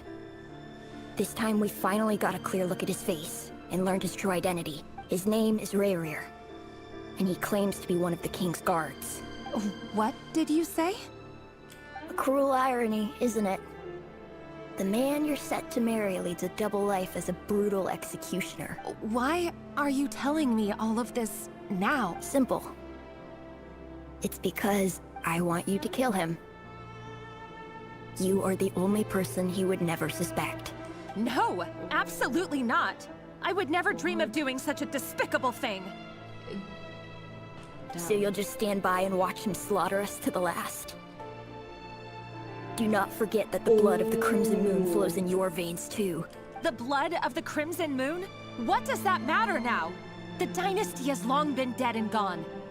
You think that alone is reason enough for me to throw away everything I have? Why wouldn't it be? You too were once a child of the Crimson Moon, just like me. Don't tell me you've never felt so much as a flicker of fury for the way we were trampled into the dust. As long as you promise to abandon this pipe dream of restoring your dynasty, I can try to persuade him. Or have him persuade the Vinster King. Persuade the Vinster King? Do you even know why he's so obsessed with hunting us down? Why he keeps trying to force us to hand over our secrets. Over and over again? Or why we refuse to give up on restoring the dynasty? Why? The Vinster King. A blind fool. His eyes clouded by powers from beyond this world. A petty little man with a miser's heart. And he dares to sit upon the throne? Mark my words. Sooner or later, Conria will fall. And it will be his doing. If you can't bring yourself to do it, so be it. Just you watch. It won't be long before calamity descends upon us all. The Rehir of Solnari. That really is quite a secret you've been keeping from me, Rerir. But who am I to talk? Am I really any better? I've kept my own past a secret this whole time too. Love should be built on honesty. But ours was born from lies. And yet, is it really so wrong to hide things that would only make life harder? If we don't cover up the parts that no one else should see, how can we go on pretending to be normal? Vedifulnir must have known all this. And that's why he made his prophecy. In the end, nothing stays hidden forever. But I won't just sit by and watch this disaster unfold. I'll do everything in my power to protect what I cannot afford to lose, no matter who I have to face. Colondus has all its secrets.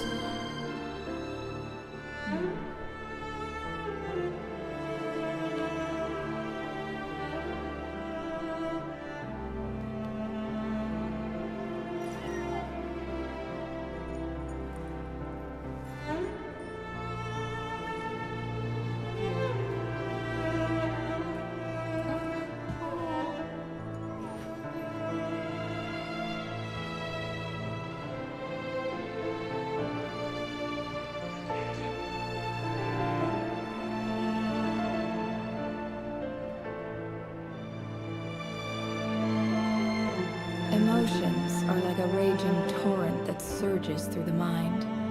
More often than not, if you try to hold them back, you'll be swept away by their unstoppable force. And if you try to ignore them entirely, you'll end up tearing yourself to pieces. Huh? Was that Rerir who just walked past the window? Doesn't it give you the chills that he still takes the same road to work every day? As if nothing ever happened. Those people at the deli.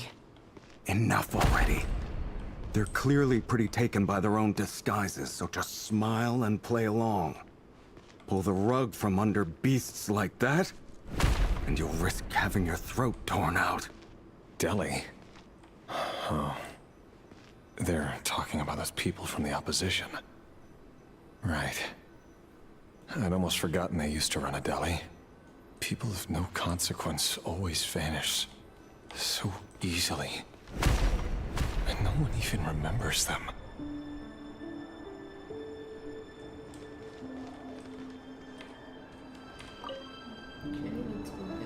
But surely you can see he's not the man he pretends to be. So many have died already, and they say that the king's madness grows with each passing day. We're not going to survive this, are we? But why does it have to be this way? Do we really deserve to die just because of the blood that runs through our veins? Felindis, are you even listening? Sorry, Freether. My mind was off wandering.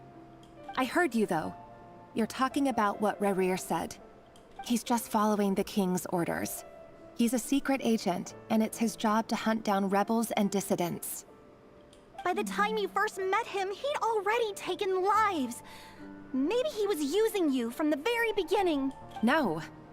Rerir has no idea I have anything to do with the Crimson Moon. My family are only distant relatives of the main lineage, and besides, my eyes are perfectly ordinary. Truth be told, apart from my teacher, pretty much no one knows I have any connection to any of it. It's been a long time since my family severed ties.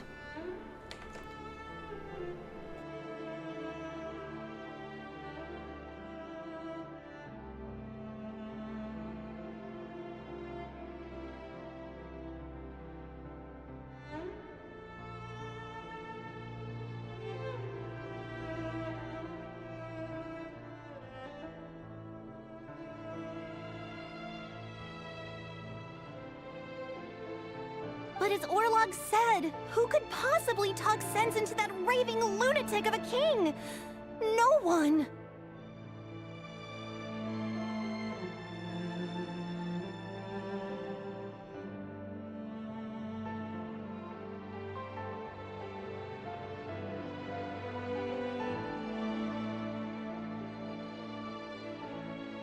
I'll work something out. Trust me, I'm with you all.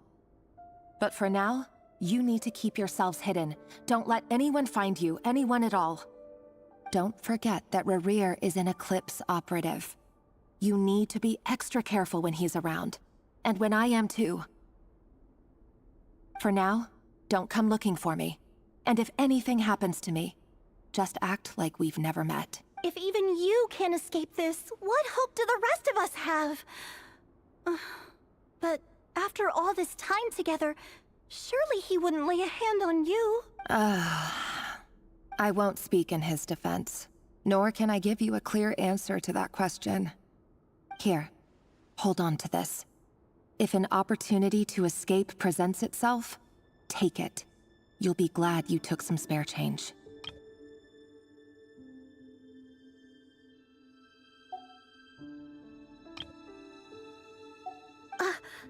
You call that change? But what about you? I've got a job, and there's still money coming in. But you can't go anywhere right now. Please think about yourself for once.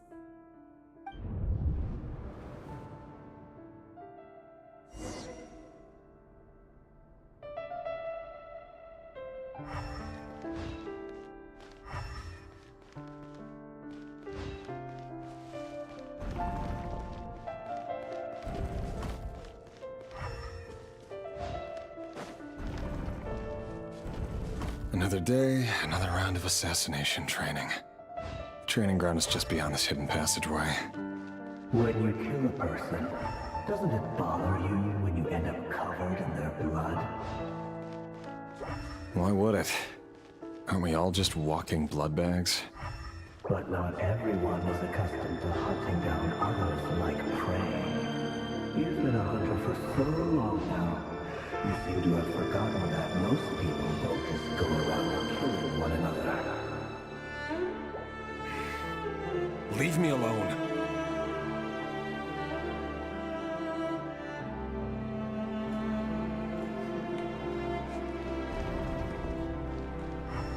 Oh my.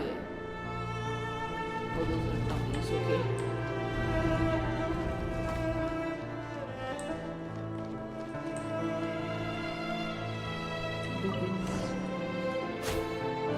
Make sure you have a firm grip on the handle.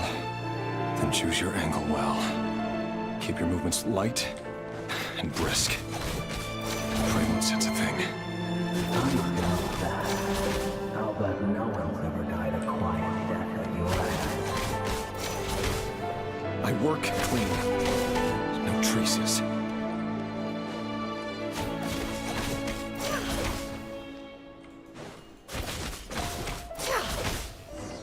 That doesn't make it open and above board, though. The king just happens to need you right now. Well, someday he doesn't. That won't happen. He's saying, ever since he fell under the spell of that power, in the beginning, he only had you take out a handful of the guilty. But now... The ones I've dealt with have always been guilty. And I've carried out my work flawlessly.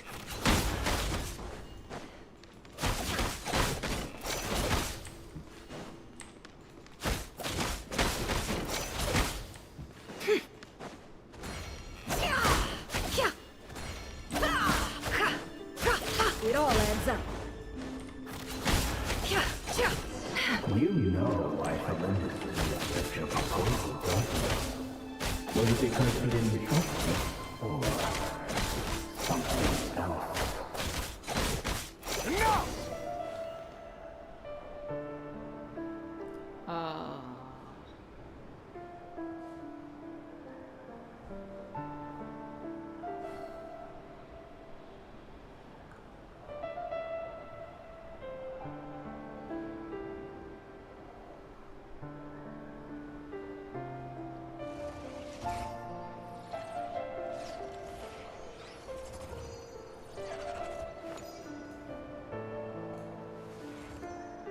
Hello. Oh, wait a second. Hi, hi. Connect new with apparently. Hello. I'm good. I'm a bit happy. Why does Ashru sit up on the counter? To welcome our clients, of course. A kitty's gotta earn his kibble somehow. I guess it's good. नहीं चाहिए honestly. नहीं तो if you want me to put it, सिर्फ डाल देती हूँ.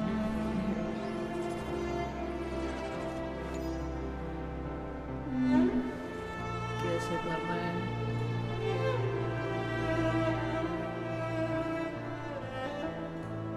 Hold on. वही ना, यही ना इधर से सोर्स में से जाके ऐड करने का.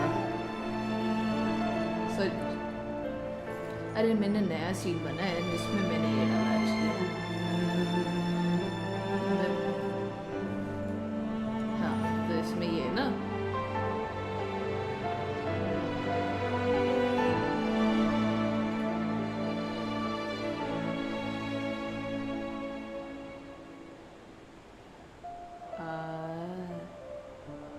Don't trust your eyes uncritically. People only see what they want to. So don't be your own fool. समझा.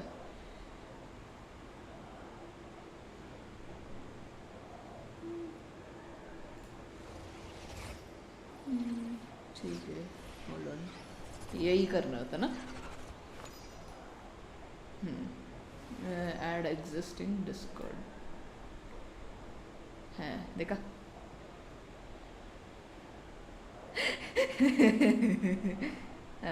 बट आ रहा है क्या डिस्कॉर्ड? आने लग गया. हाँ हाँ हाँ हाँ बस बस बस बस बस बस समझ गई सच. आने लग गया ना, अच्छी बात है. चलो फिर मैं ये स्ट्रीम यहाँ से बंद कर.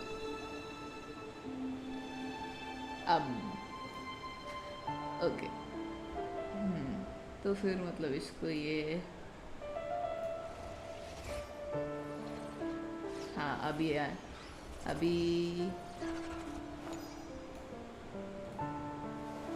हेल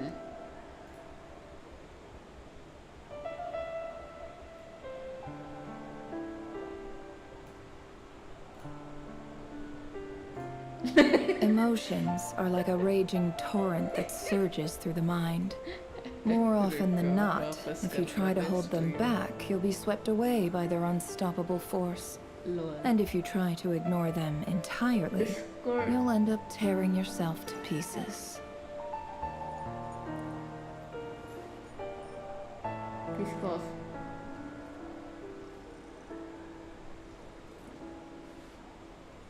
इधर है ना ये.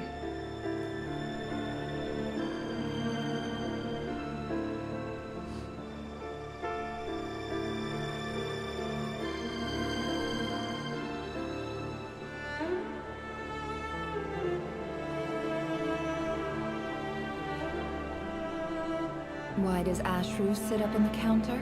To welcome our clients, of course. A kitty's gotta earn his kibble somehow.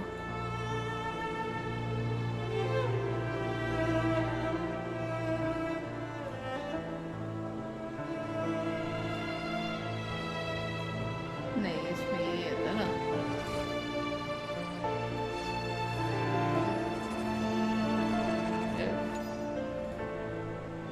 Application.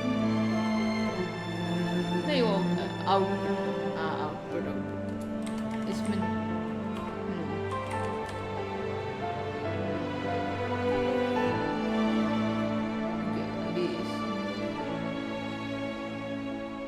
Don't trust your eyes uncritically. People only see what they want to. So don't be your own fool. हाँ इसके बाद फिर मैं होंगी.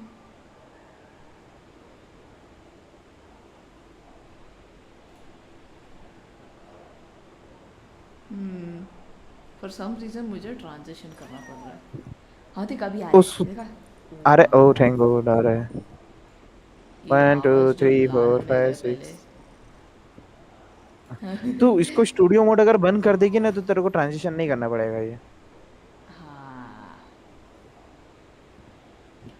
1 2 3 4 5 6 7 7 8 9 8 9। 10 11 12 13। आवाज आ रहा है क्या मेरा? आ रहा है। आ रहा है ना? अब पूरा गाना गा के ये बताएगा सबको कि तू है स्ट्रिक्ट। चलो करता वापस। कर दे कर दे कर दे। या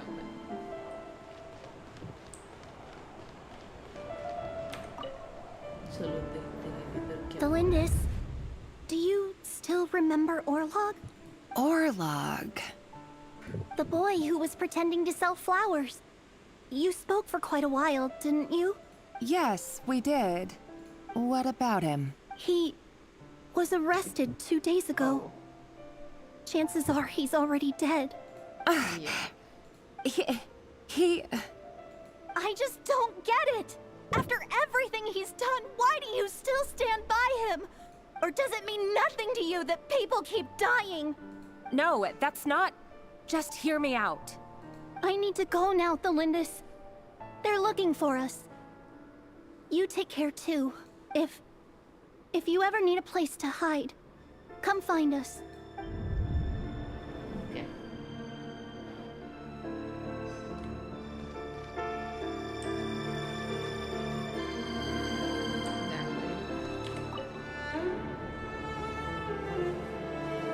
Author Thelindis. Over the course of this week, the research object was subjected to interference for a total of 47 hours for experimental purposes. The results are as follows. All subjects of observation that were sent inside have now... The situation within is proving more problematic than anticipated. No progress whatsoever. What now? Won't you give me even a glimmer of hope? Things are getting worse by the day. I have to find a way or we'll all be in danger. But I... If all this research comes to nothing, what then? Sooner or later, it'll be my neck on the line. But could he really bring himself to kill me? No. Surely he wouldn't have the heart.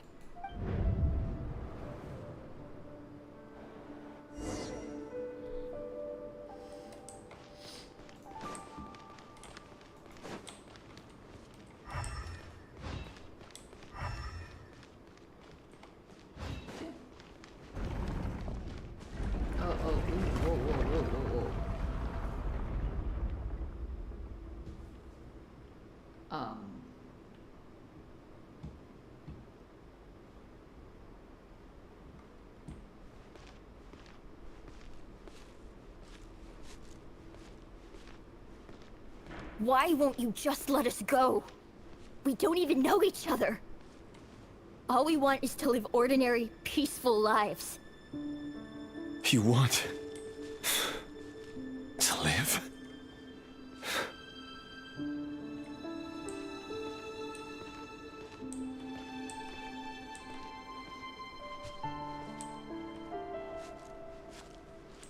Yes. I just want to go on living. Is that really such an unforgivable crime?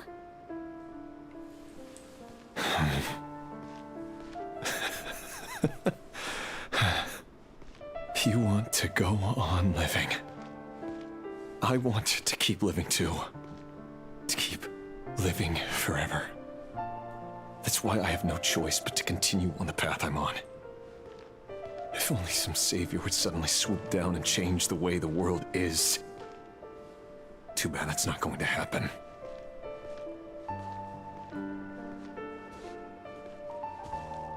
Imagine that. If there really were such a person, you and I wouldn't be standing here like this, would we?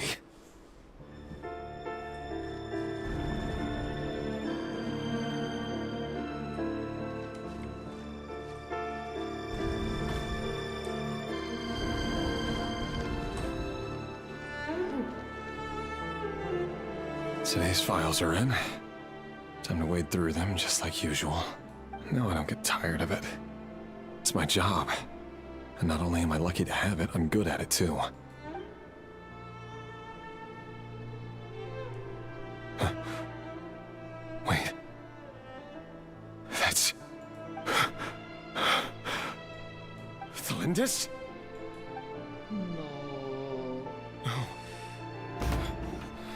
No. No! Why? But you bear no mark of the Crimson Moon. How could you possibly have anything to do with them? Hello, I'm back. Cannot be. Hi back. मेरे को जाना है फिर आप continue करो फिर जाके stream देखता हूँ bye Carefully concealed. I see it now. You've been living in the shadows just like me.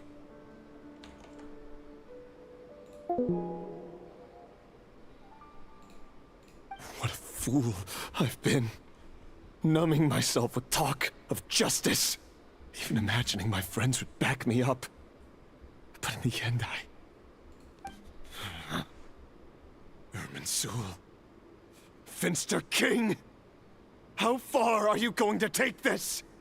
From the direct bloodline to secondary offshoots? And then what? Today it's the descendants of the Crimson Moon. Who will it be tomorrow?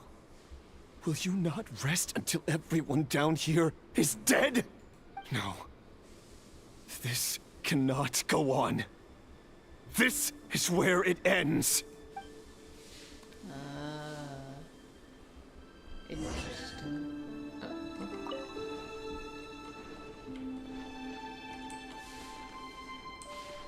This was...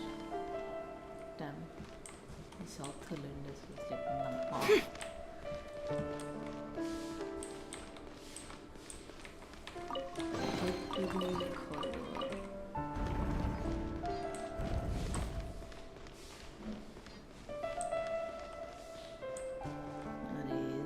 Is he gonna be there?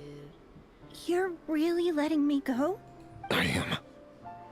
As long as you can guarantee that no one will find you. Don't worry, I'll be extra careful. No one will know I was here. But... what about you? Me?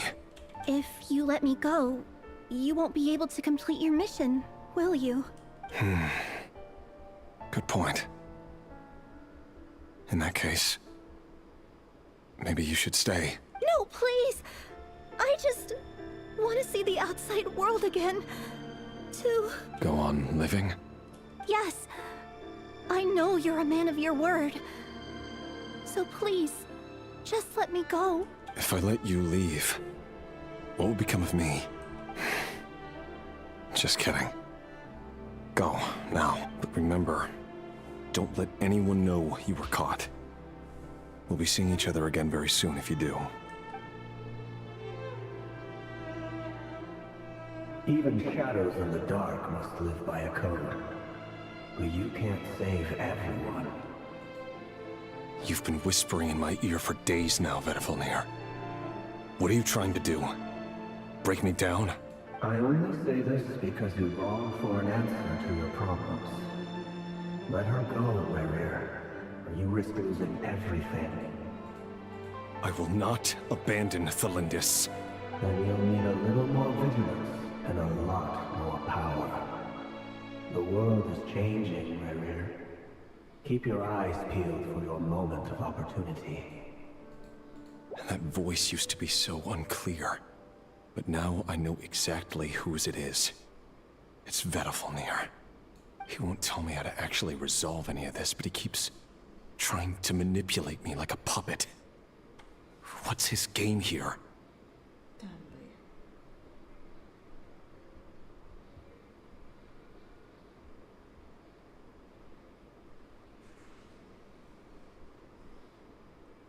Well, hi Thunder. Tell me then. What will this moment of opportunity look like? And... no answer. He's like a ghost. Always disturbing me when I'm on edge, but never answering when I need him most. Yep. So, the Eclipse Dynasty was purging... well, massacring the descendants of the Crimson Moon.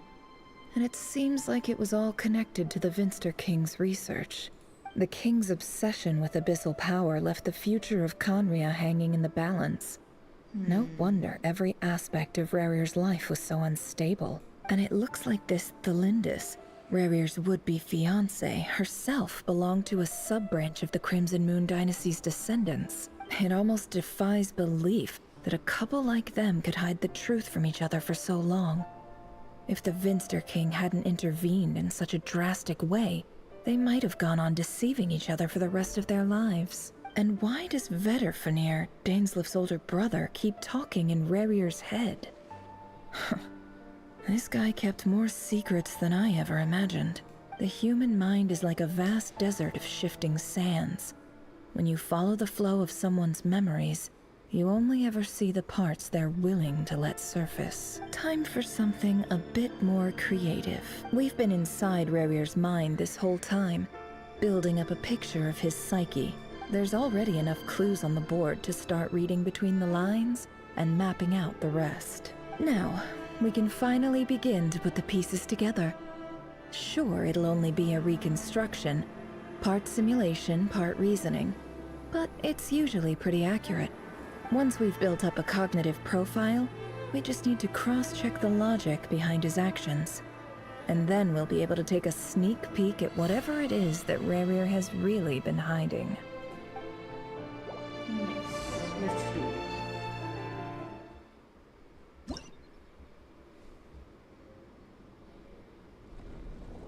Oh, whoa, whoa, whoa, whoa.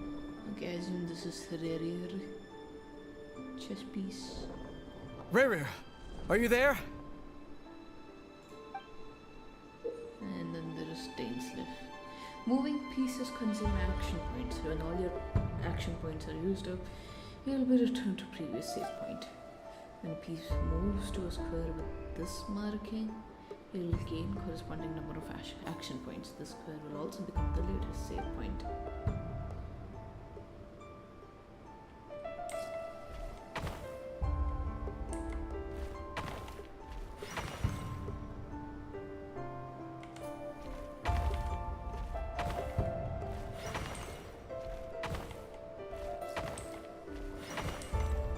Yep, I am Hey, here. Rerir! Come out, it's urgent! Dane? What's wrong? Quick, come with me. I'll explain everything once we've met up with the others. Okay. I'll come. But the Lindis is still over at the Universitas. I'll need to leave her a note. All right then, but make it quick. I've never seen Dane so worked up before. Whatever this is, it must be big trouble.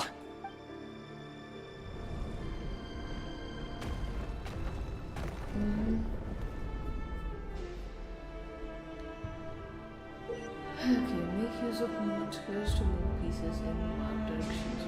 This way does not consume action points.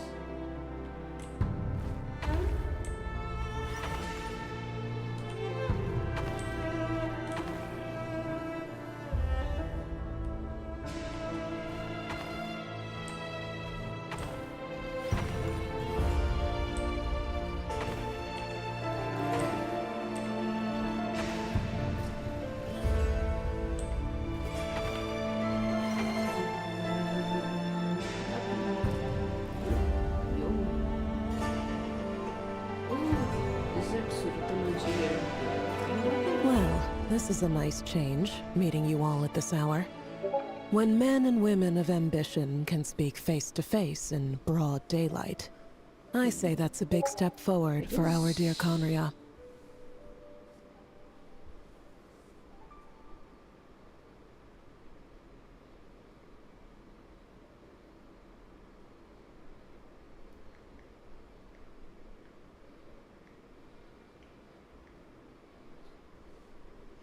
Don't be ridiculous. We do not fear the day. Why would we seek refuge in the night? You might ask your blade that same question. I'm told it prefers the cover of darkness. The word on the street is that Sertologi only strikes when he has an unfair advantage. But that is patently false. I see you're missing an arm and a leg. Surely only a fair fight could explain that. If this is your way of offering me replacement limbs, Believe me, I'll take them. Oh, we can certainly discuss that. With bioalchemy, anything is possible. Assuming I have your full support in my research.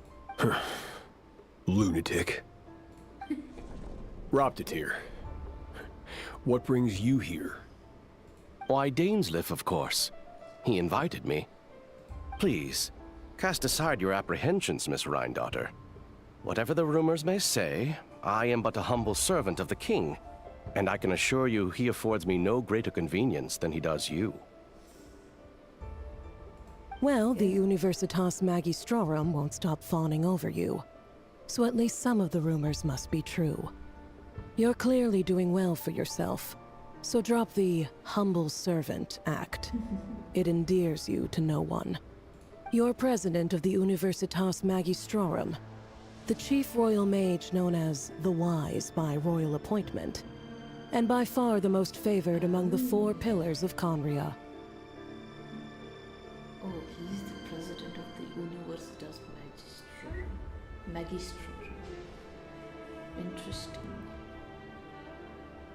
Vice President Veit doesn't even try to hide his envy when he sees you.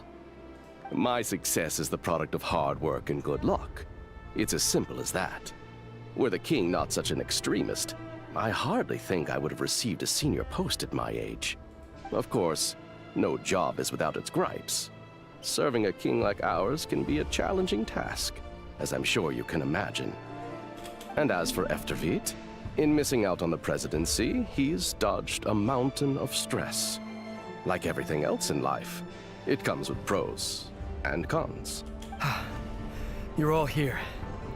I apologize for the short notice, but it was an emergency.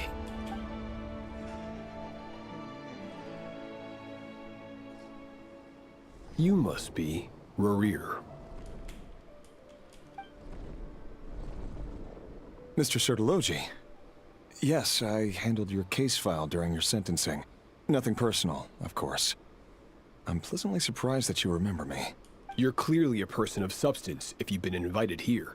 But Dainsleif, you'd better have a very good reason for convening this little gathering. It's my brother, Vedalfenir. After he spoke at the court this morning, the king was so infuriated by his words that he had him blinded in both eyes and thrown in prison. Vedalfenir in prison? Strange. I thought the king trusted him and Roptatir more than anyone else in the world. Does this mean the king's circle of trust just got even smaller? It has nothing to do with trust.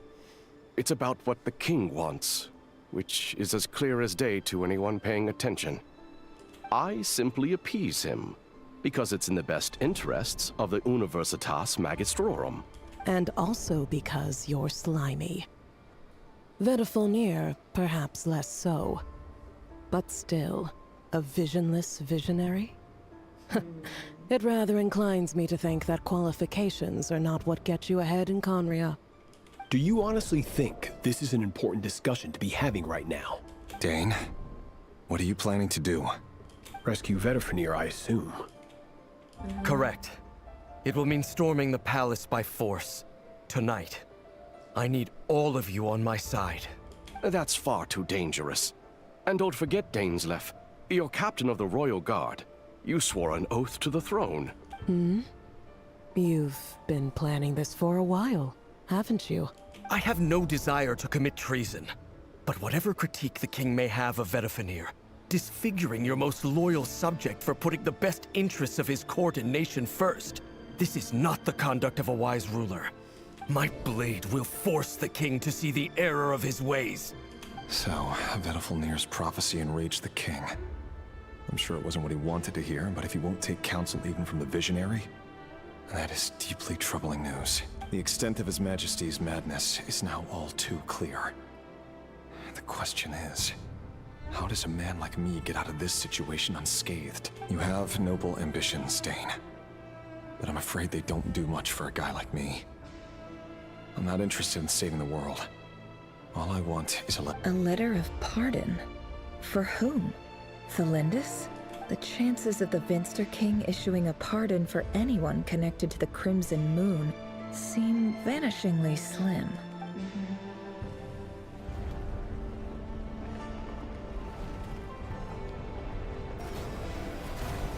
Spacious but slim indeed. This black fog over the board must have some connection to Thelindis. But why is it taking this form? Does it have something to do with Rarier's past? Another mystery I'll need to unravel. Okay. Consume the marked number of action points to defeat your opponent's pieces. Your pieces will only attack when they have more action points needed to defeat your opponent's piece. Okay.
Seems like I'm kind of stuck.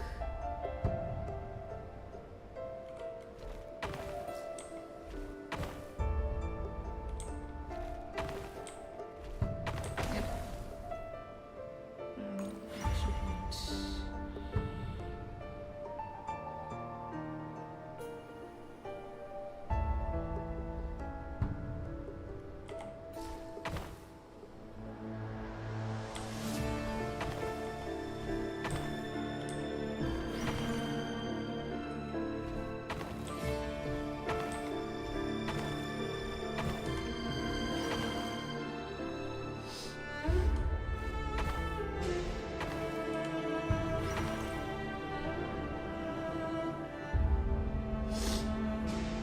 Author Thelindis.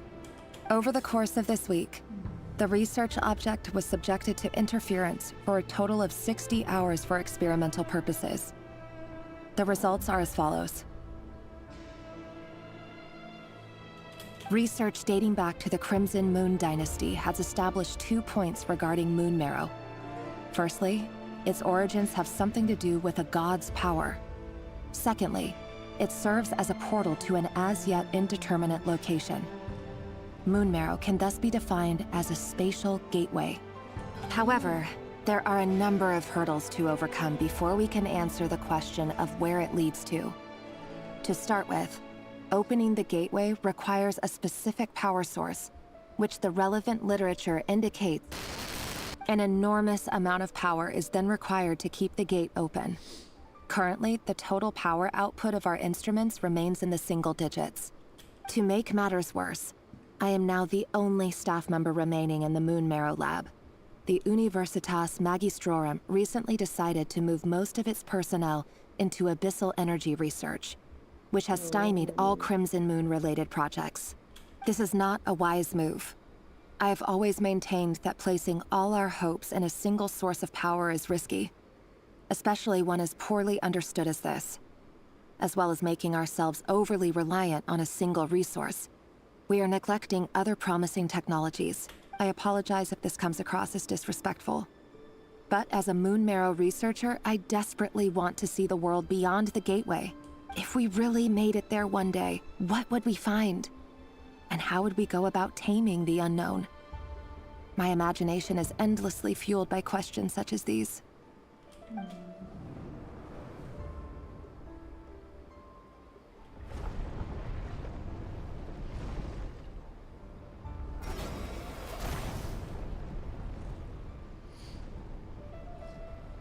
There's another.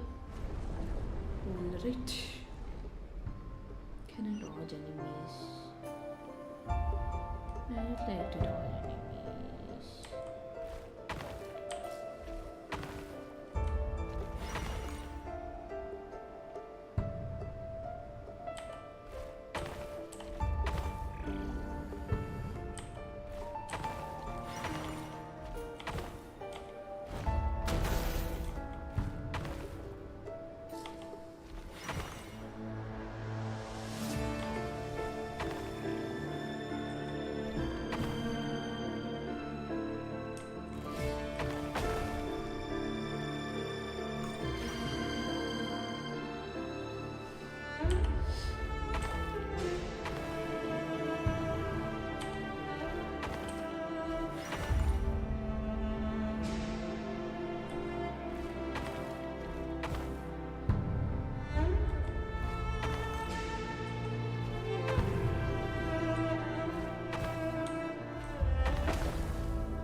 This is for you.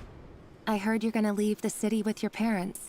Delindis, did you hear about what happened? I've heard nothing. Rerir got back very late last Friday, and he was acting a little unusual, but he slept pretty well, so I'm guessing whatever he did was a good deed. You never saw him, and I don't know what he did. And this conversation never happened. You understand? What if he finds out that you pried into his secrets? Don't be silly. I don't know what secrets he does or doesn't have. All I know is he's just a normal guy who happens to run some errands for the king. Are you scared of him? I don't know. The Rerir I know doesn't match the person you all describe. Logically, I should be scared of him. And yet, I don't want to lose him. But enough about that. You should get going, and be careful with the package I gave you. Keep it secret. Keep it safe. What's in it? A piece of the moon. All you need to know is that as long as you keep it safe, then in the future, everyone will be able to see a red moon. A red moon? You mean our moon? That's right. Our moon. Promise me you'll look after it. I promise, Delindis. The Crimson Moon bloodline will never die out. Its light, the color of blood, will become like a fire that flows in our veins, no matter how long it takes.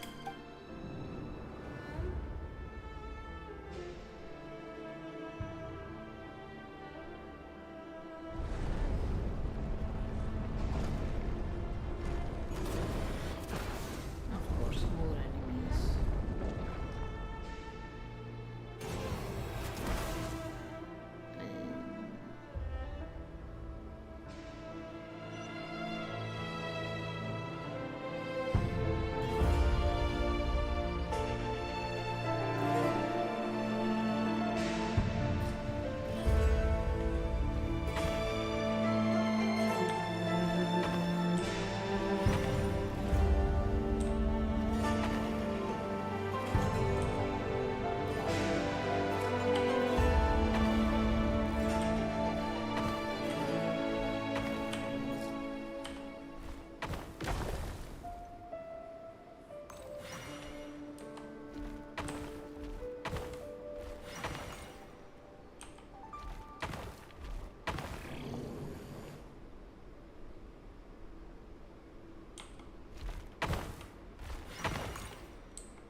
Hurry, everyone, and stick to the plan.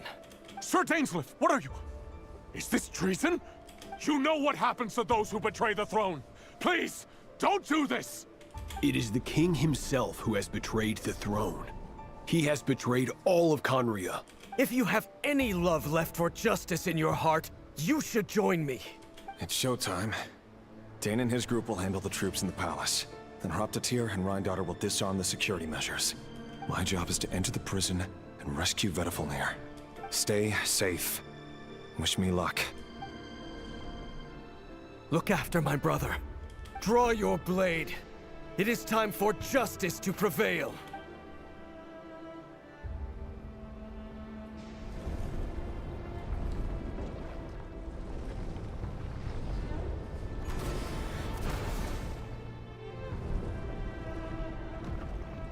suspicious.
This place is filthy.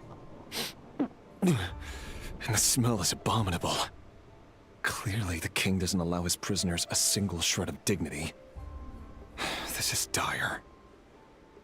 Found you. Hello, Mr. Vedafulnir. Ah, it's you. Surprised? Oh, wait. I guess surprise isn't an emotion that prophets feel very often. I certainly felt some surprise in the moment when I was blinded. Surprise at the king's sheer ignorance. Surprise at just how unfairly this world responds to words of earnest remonstration. I'm curious. What did you prophesize this time? It wasn't a prophecy. It was a word of warning. Someone had to say it. The king has forsaken all reason in pursuit of his obsessions. I simply told him that if he continues on this path, Conria will surely fall. But he didn't listen. Worse still, he stabbed you in both eyes and locked you away. Dane asked for my help. The court is in complete chaos now, but I'm sure you predicted that. Everything is transpiring as I foresaw. Yet I am powerless to change it. Fate is an immutable force. I can but lament as the inevitable unfolds. I do wonder whether giving a man the power to see the future does nothing more for him than slowly crush his spirit. Forgive my curtness, Vedafulnir, but the king did not suddenly turn on you today. His suspicions have been brewing for a long time. You can't have wisdom beyond the reach of your fellow man without attracting his fear and suspicion. There are things the king does not want to see. So, he doesn't want you having visions of them either. He blinded you because he thought this would make the visions stop. He wasn't entirely wrong. I did indeed lose my power to see the future. Right up until... Until what? Just now. I believe I saw something new. Well, tonight could go a lot of different ways. 5 of us banded together to storm the palace, also we could rescue you.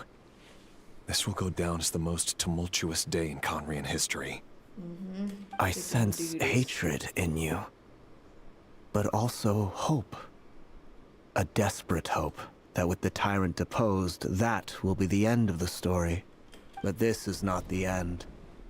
It is the beginning of a new chapter, in a whole new story. There are many men of honor and courage in this world, Rerir. But you are not one of them.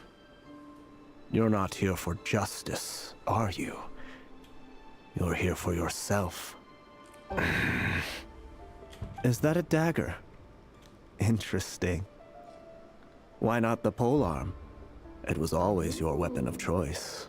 With your abilities, I don't doubt that you were able to recover some of your sight. But I also doubt that you want to make an enemy of me right now. Of course not. We're on the same side, aren't we? We could be. But I need you to be honest with me, Vedafilnir. At this point, you're my only hope for the future. You mean your future? With your beloved, Thelindis? Yes. And I know there are bigger things at stake here. A dynasty, a nation, maybe the entire world. But forgive me, I care first and foremost about myself. I can't abandon the one I love to save myself. I just can't do it. But you see a broader picture of the future than I. You see the solutions to the biggest problems of our age. So tell me, what is my solution? What's the answer? In matters of fate, answers are either right or wrong. What will be, and what will not. Maybe you are willing to pay a certain price in the pursuit of happiness, but unfortunately, fate does not negotiate. That is the cruelest thing about fate. It is unmoved by your sacrifices. That can't be true. I know it's your voice that I keep hearing in my head, urging me to see how the world is changing, to seek more power, so I can protect the things I love. You show me disaster, but you won't show me how to avoid it? Why? Why are you doing all this? My voice. In your head. So, you hear it too. The voice that steals your mind, gains your trust, and drives you crazy. It turns out that we are not so different, you and I. Vedafilnir just broke into the strangest smile I've ever seen in my life, as if he'd discovered some monumental secret. But then he suddenly switched to looking extremely weary. Very well then. My advice to you is as follows. You must persevere. Whatever trials and tribulations you may face, be steadfast in the belief that they are your path to the future.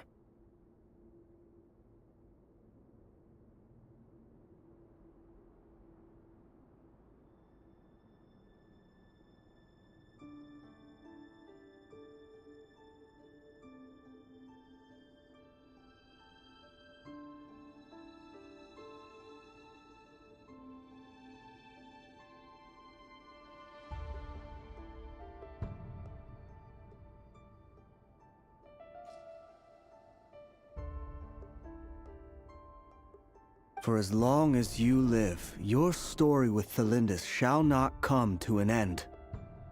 That is the only chance you have of fighting back against fate.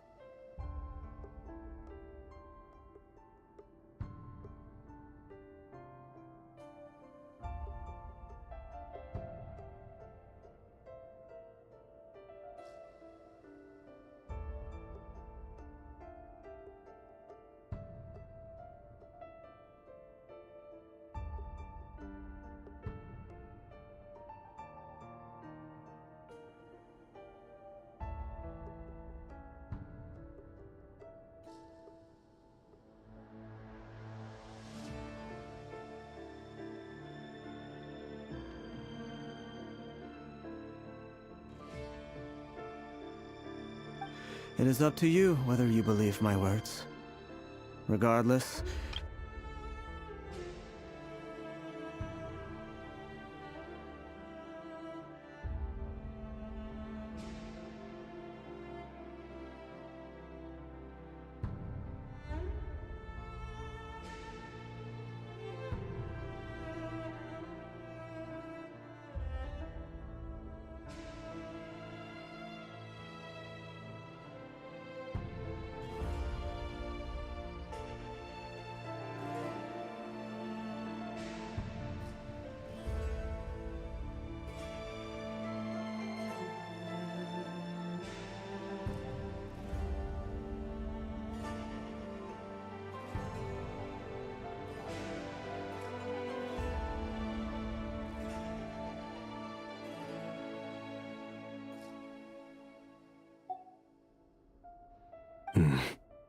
I will hold you to your word.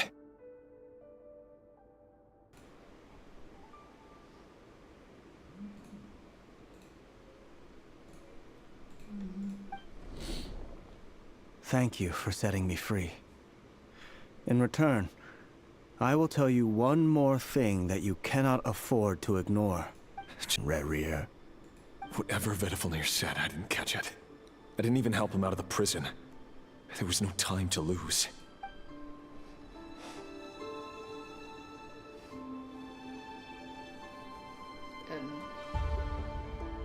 What? What?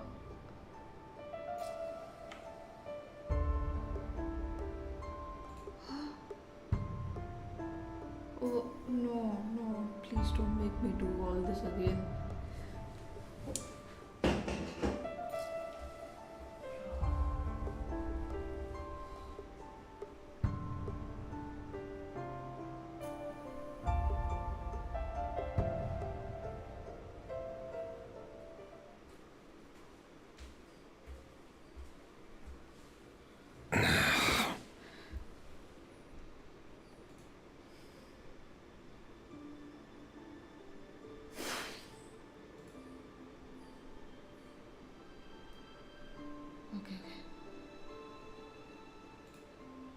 This place has found you. Hello. Surprised? I certainly felt some surprise. I'm curious. What did you prophesize this time?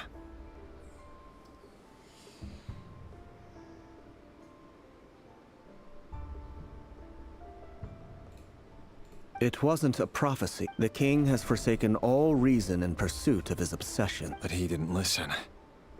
Dane asked for my help. I do wonder. Forgive my curtness, but you can't have wisdom beyond the reach of your fellow. There are things the king does not. He wasn't entirely wrong. I did indeed lose my power to see the future. Right up until... Until what? Just now. Well, tonight could go a lot of different ways. 5 of us banded together to storm the palace, also we could rescue you. This will go down as the most tumultuous day in Conrian history.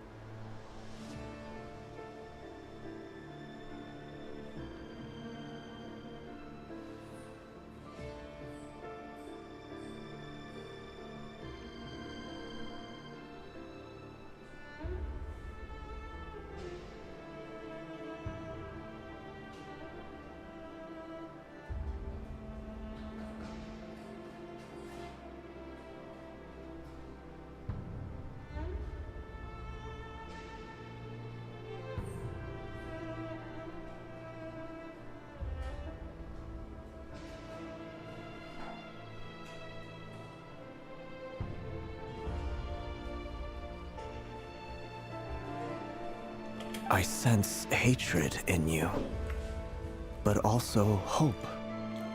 A desperate hope that with the tyrant deposed, that will be the end of the story. But this is not the end. It is the beginning of a new chapter, in a whole new story. There are many men of honor and courage in this world, Rerir. But you are not one of them. You're not here for justice, are you? You're here for yourself. Is that a dagger? Interesting. With your abilities, I don't doubt that you were able to recover some of your sight. But I also doubt that you want to make an enemy of me right now. Of course not. We could be. You mean, you're? Yes. And I know there are bigger things I can't abandon the one. In matters of fate, that is the cruelest thing about that.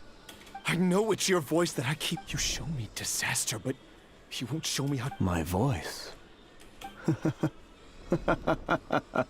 It turns out that we are not so different. Vedifalnir just broke into the strangest smile I've ever. Very well then. For as long as you live, your story with Thelindis shall not come to an end. That is the only chance you have. It is up to you whether you believe my words. Regardless... I will hold... Thank you for setting me free. Just then. If I were you, I would... The Universitas. Oh no!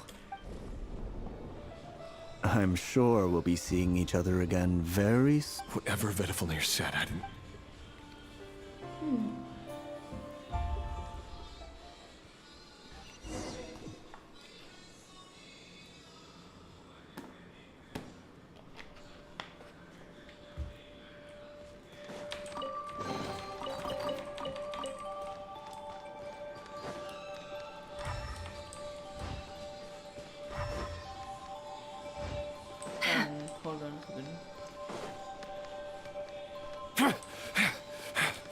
monsters? Is this Rhindaughter's doing? Or the Universitas Magistrorum? Out of my way! The Universitas. That reminds me of a rumor I once heard. Allegedly, the king installed secret mechanisms in the palace and around the city. No one knows where they are or what kind of power they hold. But if they were ever gonna activate, it would probably be on a night like tonight. Help! Help! Hold on! Don't let them anywhere near you! Save me! I can't! That sounded like an explosion. So, the rumor is true? The king really went through with it. Save me! I can't! Ah! What other means does the king have at his disposal? They must run on power from the Abyss. And given it's a major center of Abyss research, anyone over at the Universitas will be in grave danger. I have to hurry!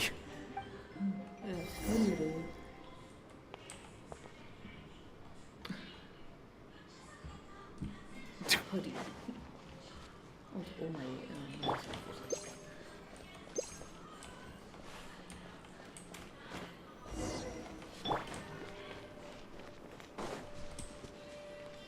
Why do I defeat monsters?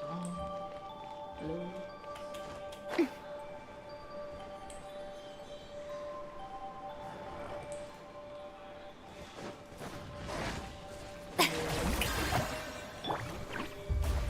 A little amuse-bouche! Show no mercy! Suffer the wrath of Eastling! Settle down! The tides beckon.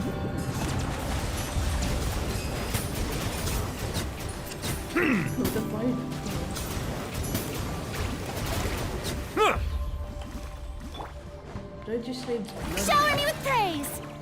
What kind of blood? Get to work! Bow your head.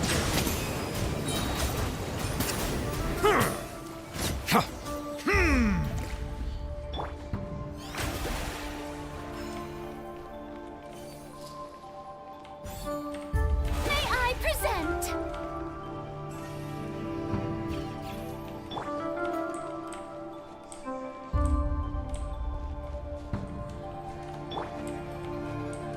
Show no mercy!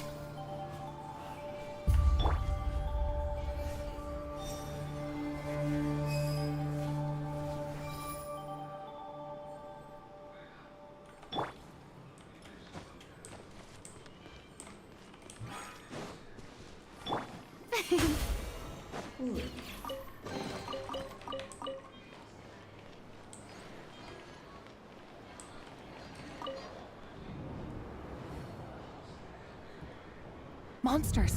At the Universitas Magistrorum? Why now? Oh no! They're coming! It's no use. The table won't hold out much longer. The weapons. Where are the weapons? Of course.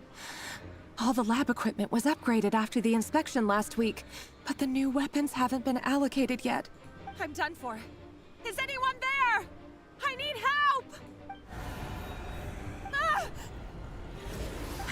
Stay back! Please stay back! Please!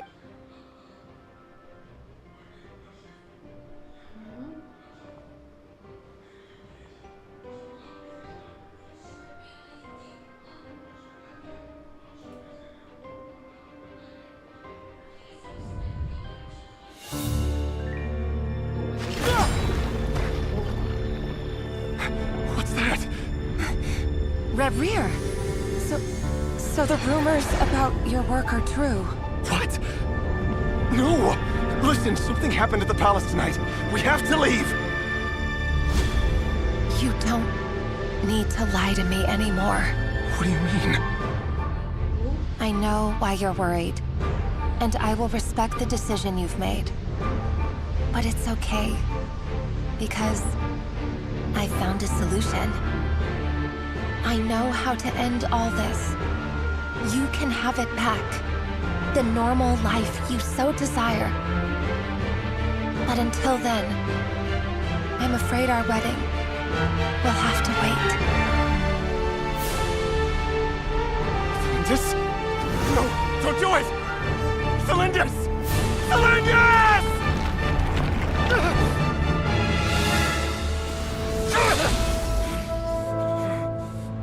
I told you, Rerier. Let her go.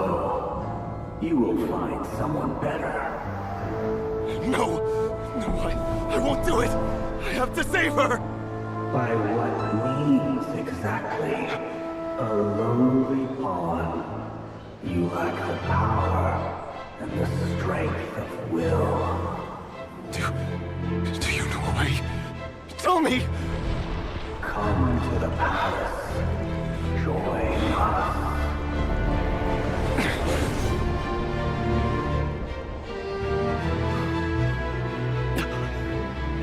Rarier, thank goodness we...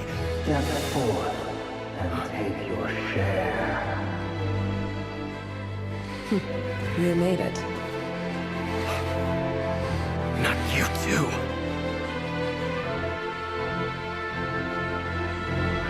Hatred or grief, despair, desire.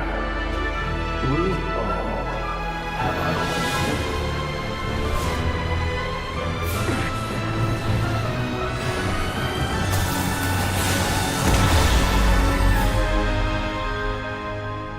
Rarier.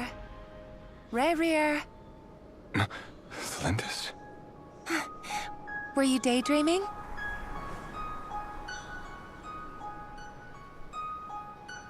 You still remember, Rarier? That question you asked me a couple of weeks ago? Oh. You mean the proposal? Yeah. I'm wondering, where do you think would be a good place to discuss it? Maybe in the garden? Or were you thinking a fancy restaurant? It's your choice.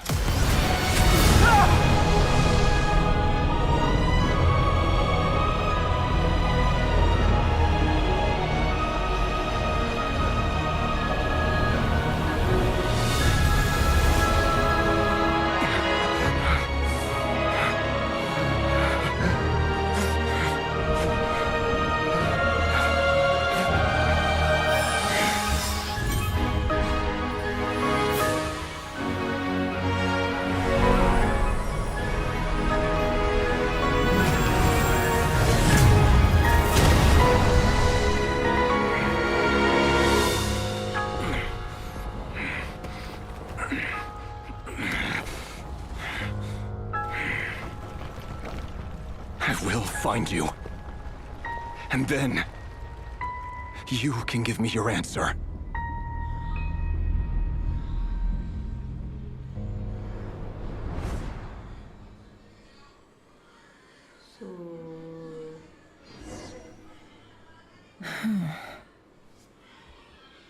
So that's how the Raker of Solnari was born. A monster created by circumstance is a monster all the same. Viewing other people's thoughts for too long can get uncomfortable. Right now, I'm feeling a strong sense of loathing.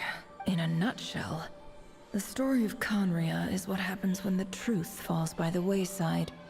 Everyone tells little white lies, and before long, you have a huge pack of lies that destroys everything. Time to get back. His past is filled with sorrow, but the tale of any fallen civilization is one of endless tragedy. Cruel as it may be, that was Conria's fate. Ow.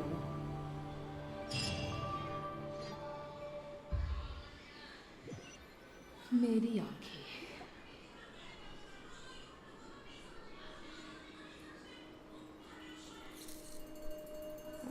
Everyone, I'm back.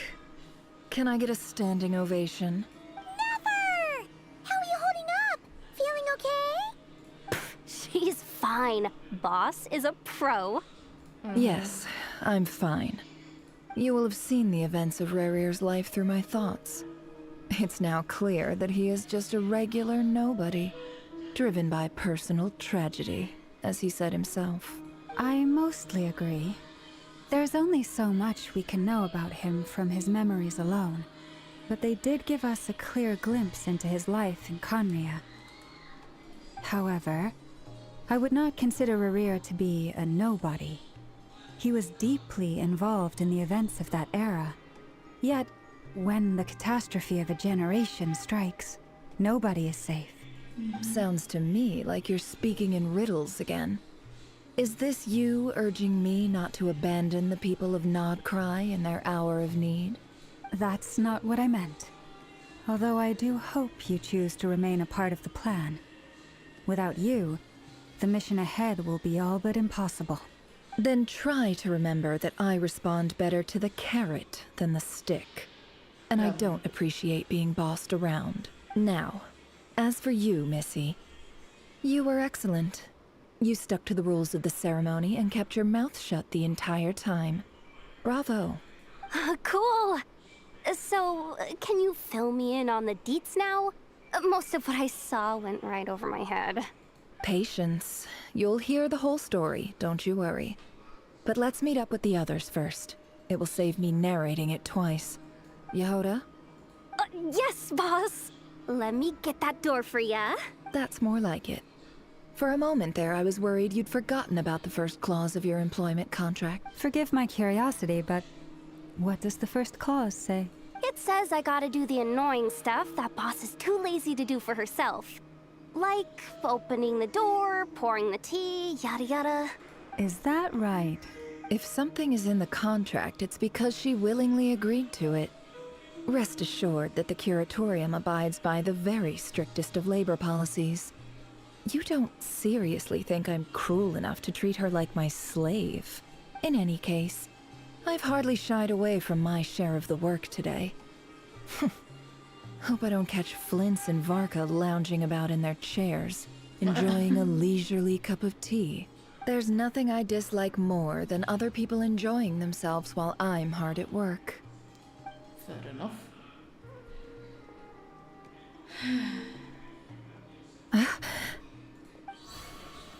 Oh no.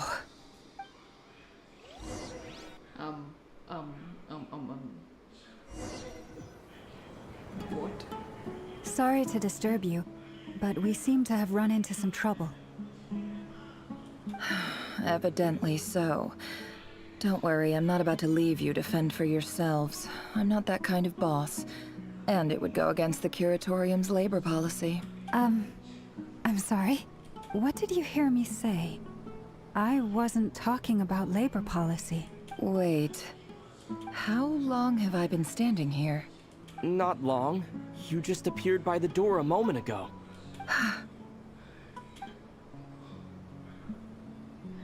Boss, what's wrong? You look like you've seen a ghost. We've been tricked. We never left at all.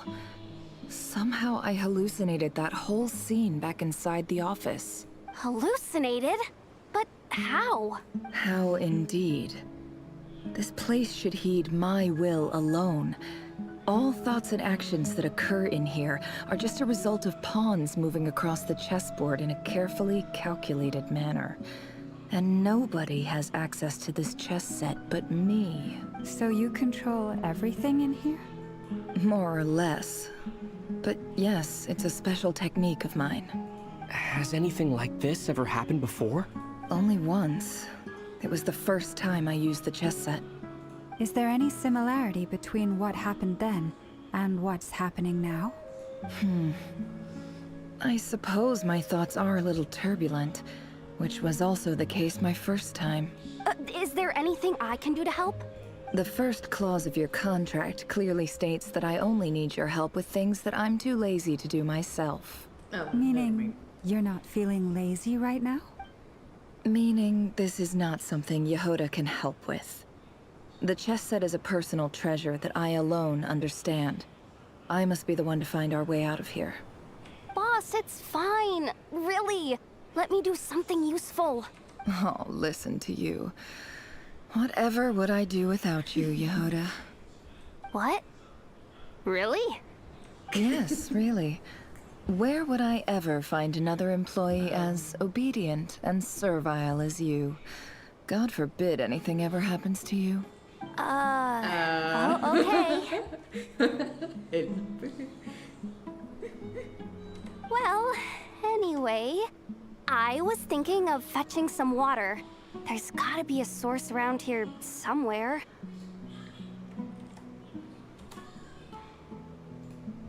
I suggest everyone finds someplace comfortable to take a rest. We gotta conserve our energy. Even though all this chess malarkey doesn't exist in a physical sense, mentally speaking, it's all real.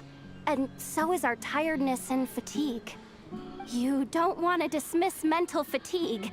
Just because it isn't physical doesn't mean it's any less serious.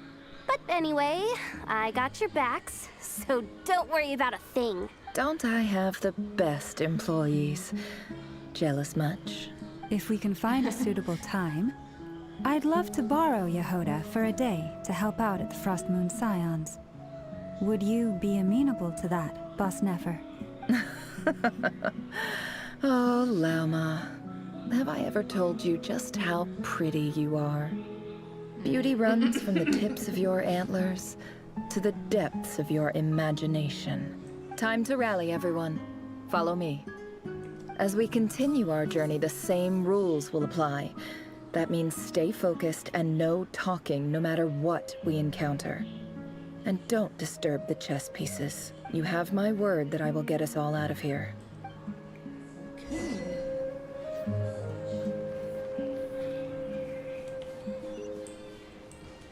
mean, it's interesting that we're in a desert valley.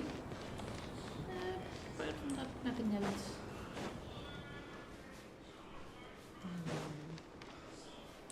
This place looks familiar. That's not a good sign. Our village. There's someone up ahead. Time for a little chat. I wasn't expecting visitors at this hour. Wait, is that? Oh, it's him. There you are. Sinue's been looking for you all day. I think he has some news for you. Oh yeah? What were you doing just now, Uncle Retinue? Hiding away some more loose change? I know I saw some Mora. What do you mean loose change? Oh, come on, I'm too old for this. Just pretend you saw nothing.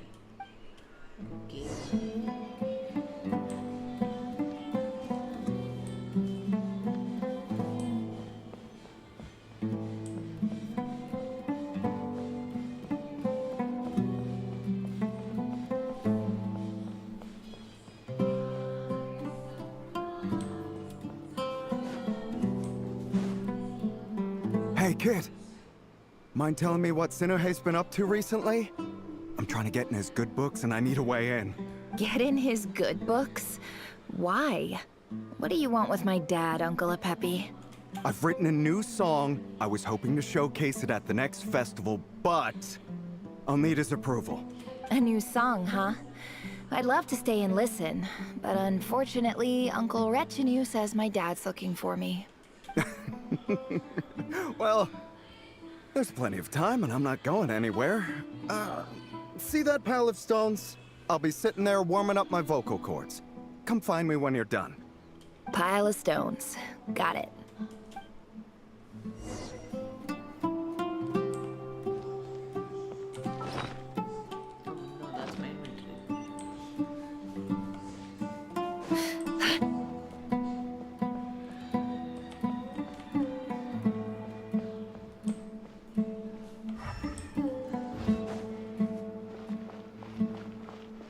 Hi, Dad.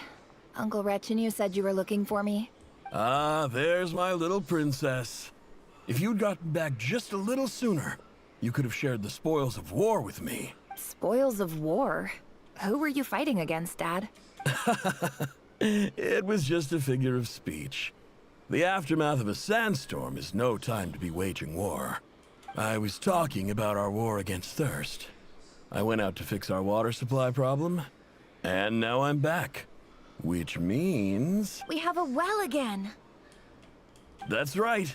I found a new one and brought back as much water as I could carry. It should last us for a good while. If it wasn't for these blasted sandstorms, our wells wouldn't be caving in. You wouldn't be spending all your time out searching for new water sources.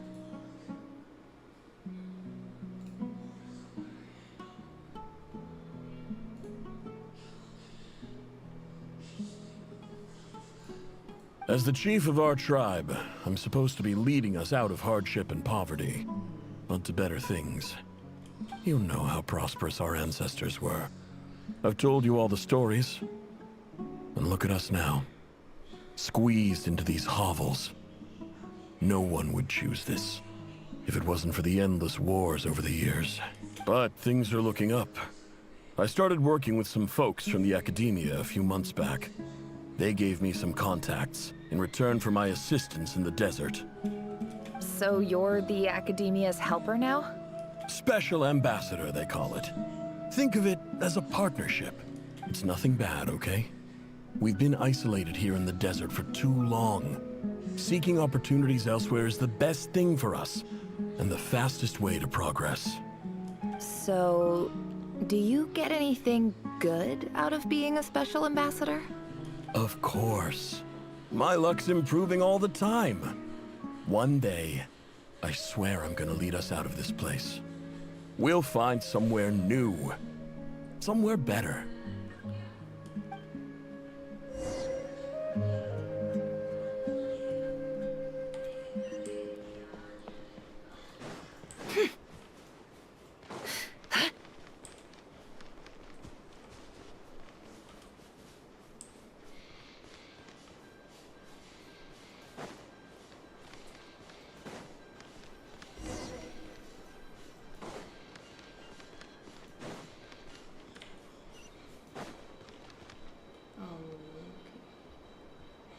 That's our well, and you know it.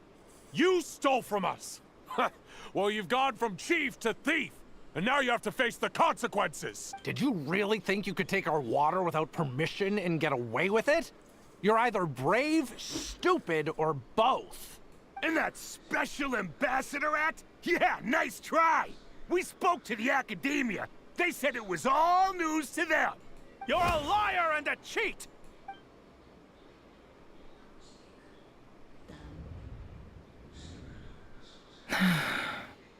I heard Yehuda gasp, but I don't blame her.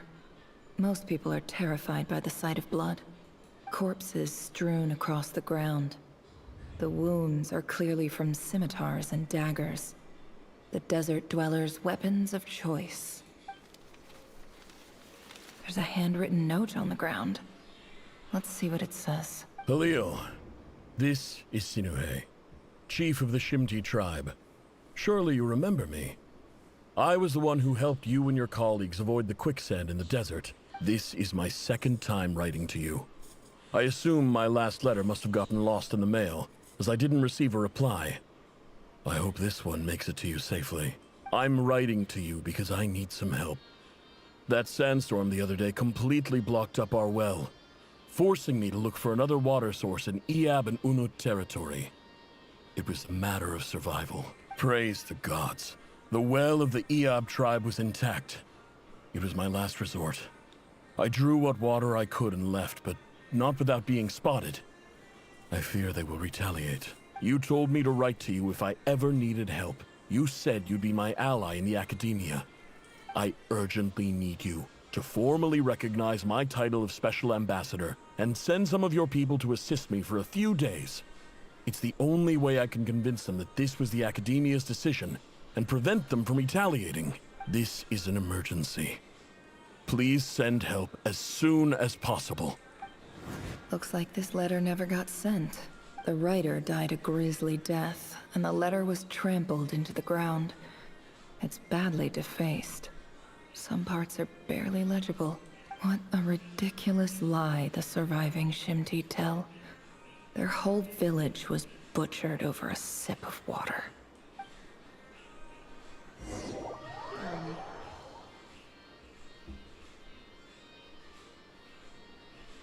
Ah, officer. Welcome. Welcome to our humble village.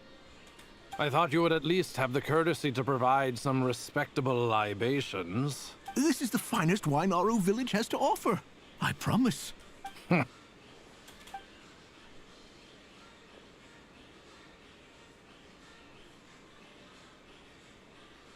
The Academia has agreed to reserve a single space for a candidate from your village. But I remain skeptical of this entire endeavor. I highly doubt anyone in this desert possesses serious academic potential. Please, have faith! If not in us, then in our god. The child we found shows great promise. I beg you, take her away from this place. Give her a chance. Don't let her talent go to waste. I don't recognize her. New arrival? She showed up here a few days ago and we took her in. She's a really bright kid. Please help. I'm begging you. So, where are you from? I understood now. Nowhere special. Just a sand dune. What about the rest of your family? How many of you are there? Just the one. It's only you? Correct. So, no brothers, no sisters, no mother or father? Any who have slept on a bed of sand, I call my brothers and my sisters. Apart from that, I have no family. All right. Get over here. Sign your name on the form.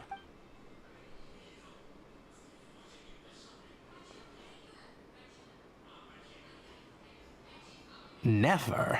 You're rather fair-skinned for a desert dweller.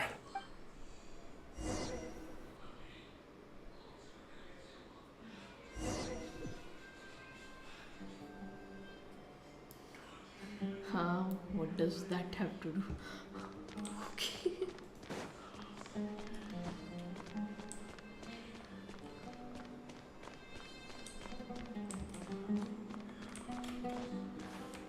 What, I can jump? There it is. Nefer, this term's assignments have been issued already. Please read through the materials thoroughly, conduct your own additional research, and then write an essay on the topic. Yes, Professor, I'm aware. I just had a couple more questions I wanted to get your perspective on. Oh? Please, ask away. Well, I saw the other students' problem sheets, and I couldn't help but notice that my assignment is much easier than theirs. Do you really think I'm a weak student?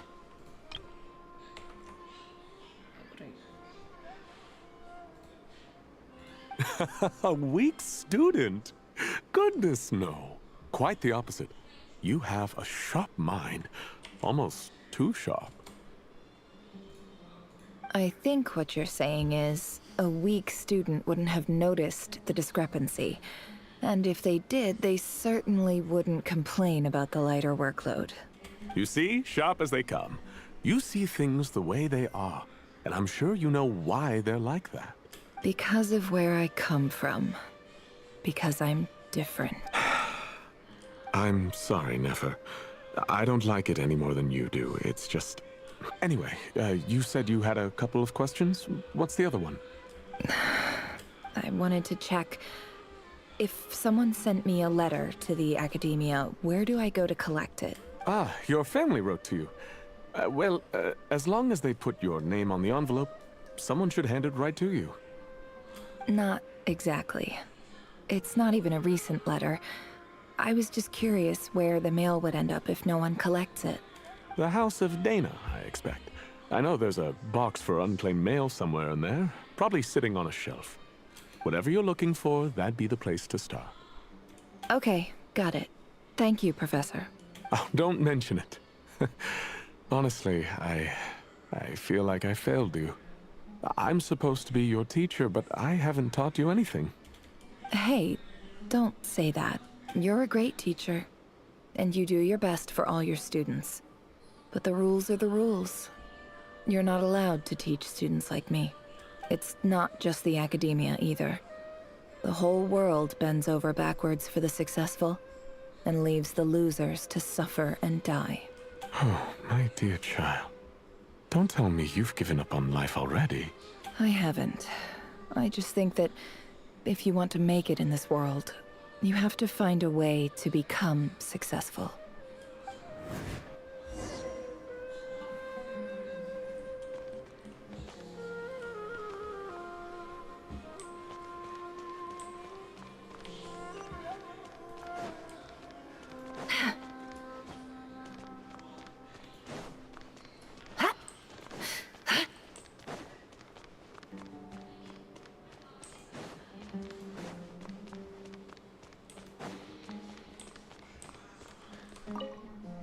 This must be it. A big cardboard box full of unclaimed mail. And probably some letters that ended up here by mistake, too. Let's take a look.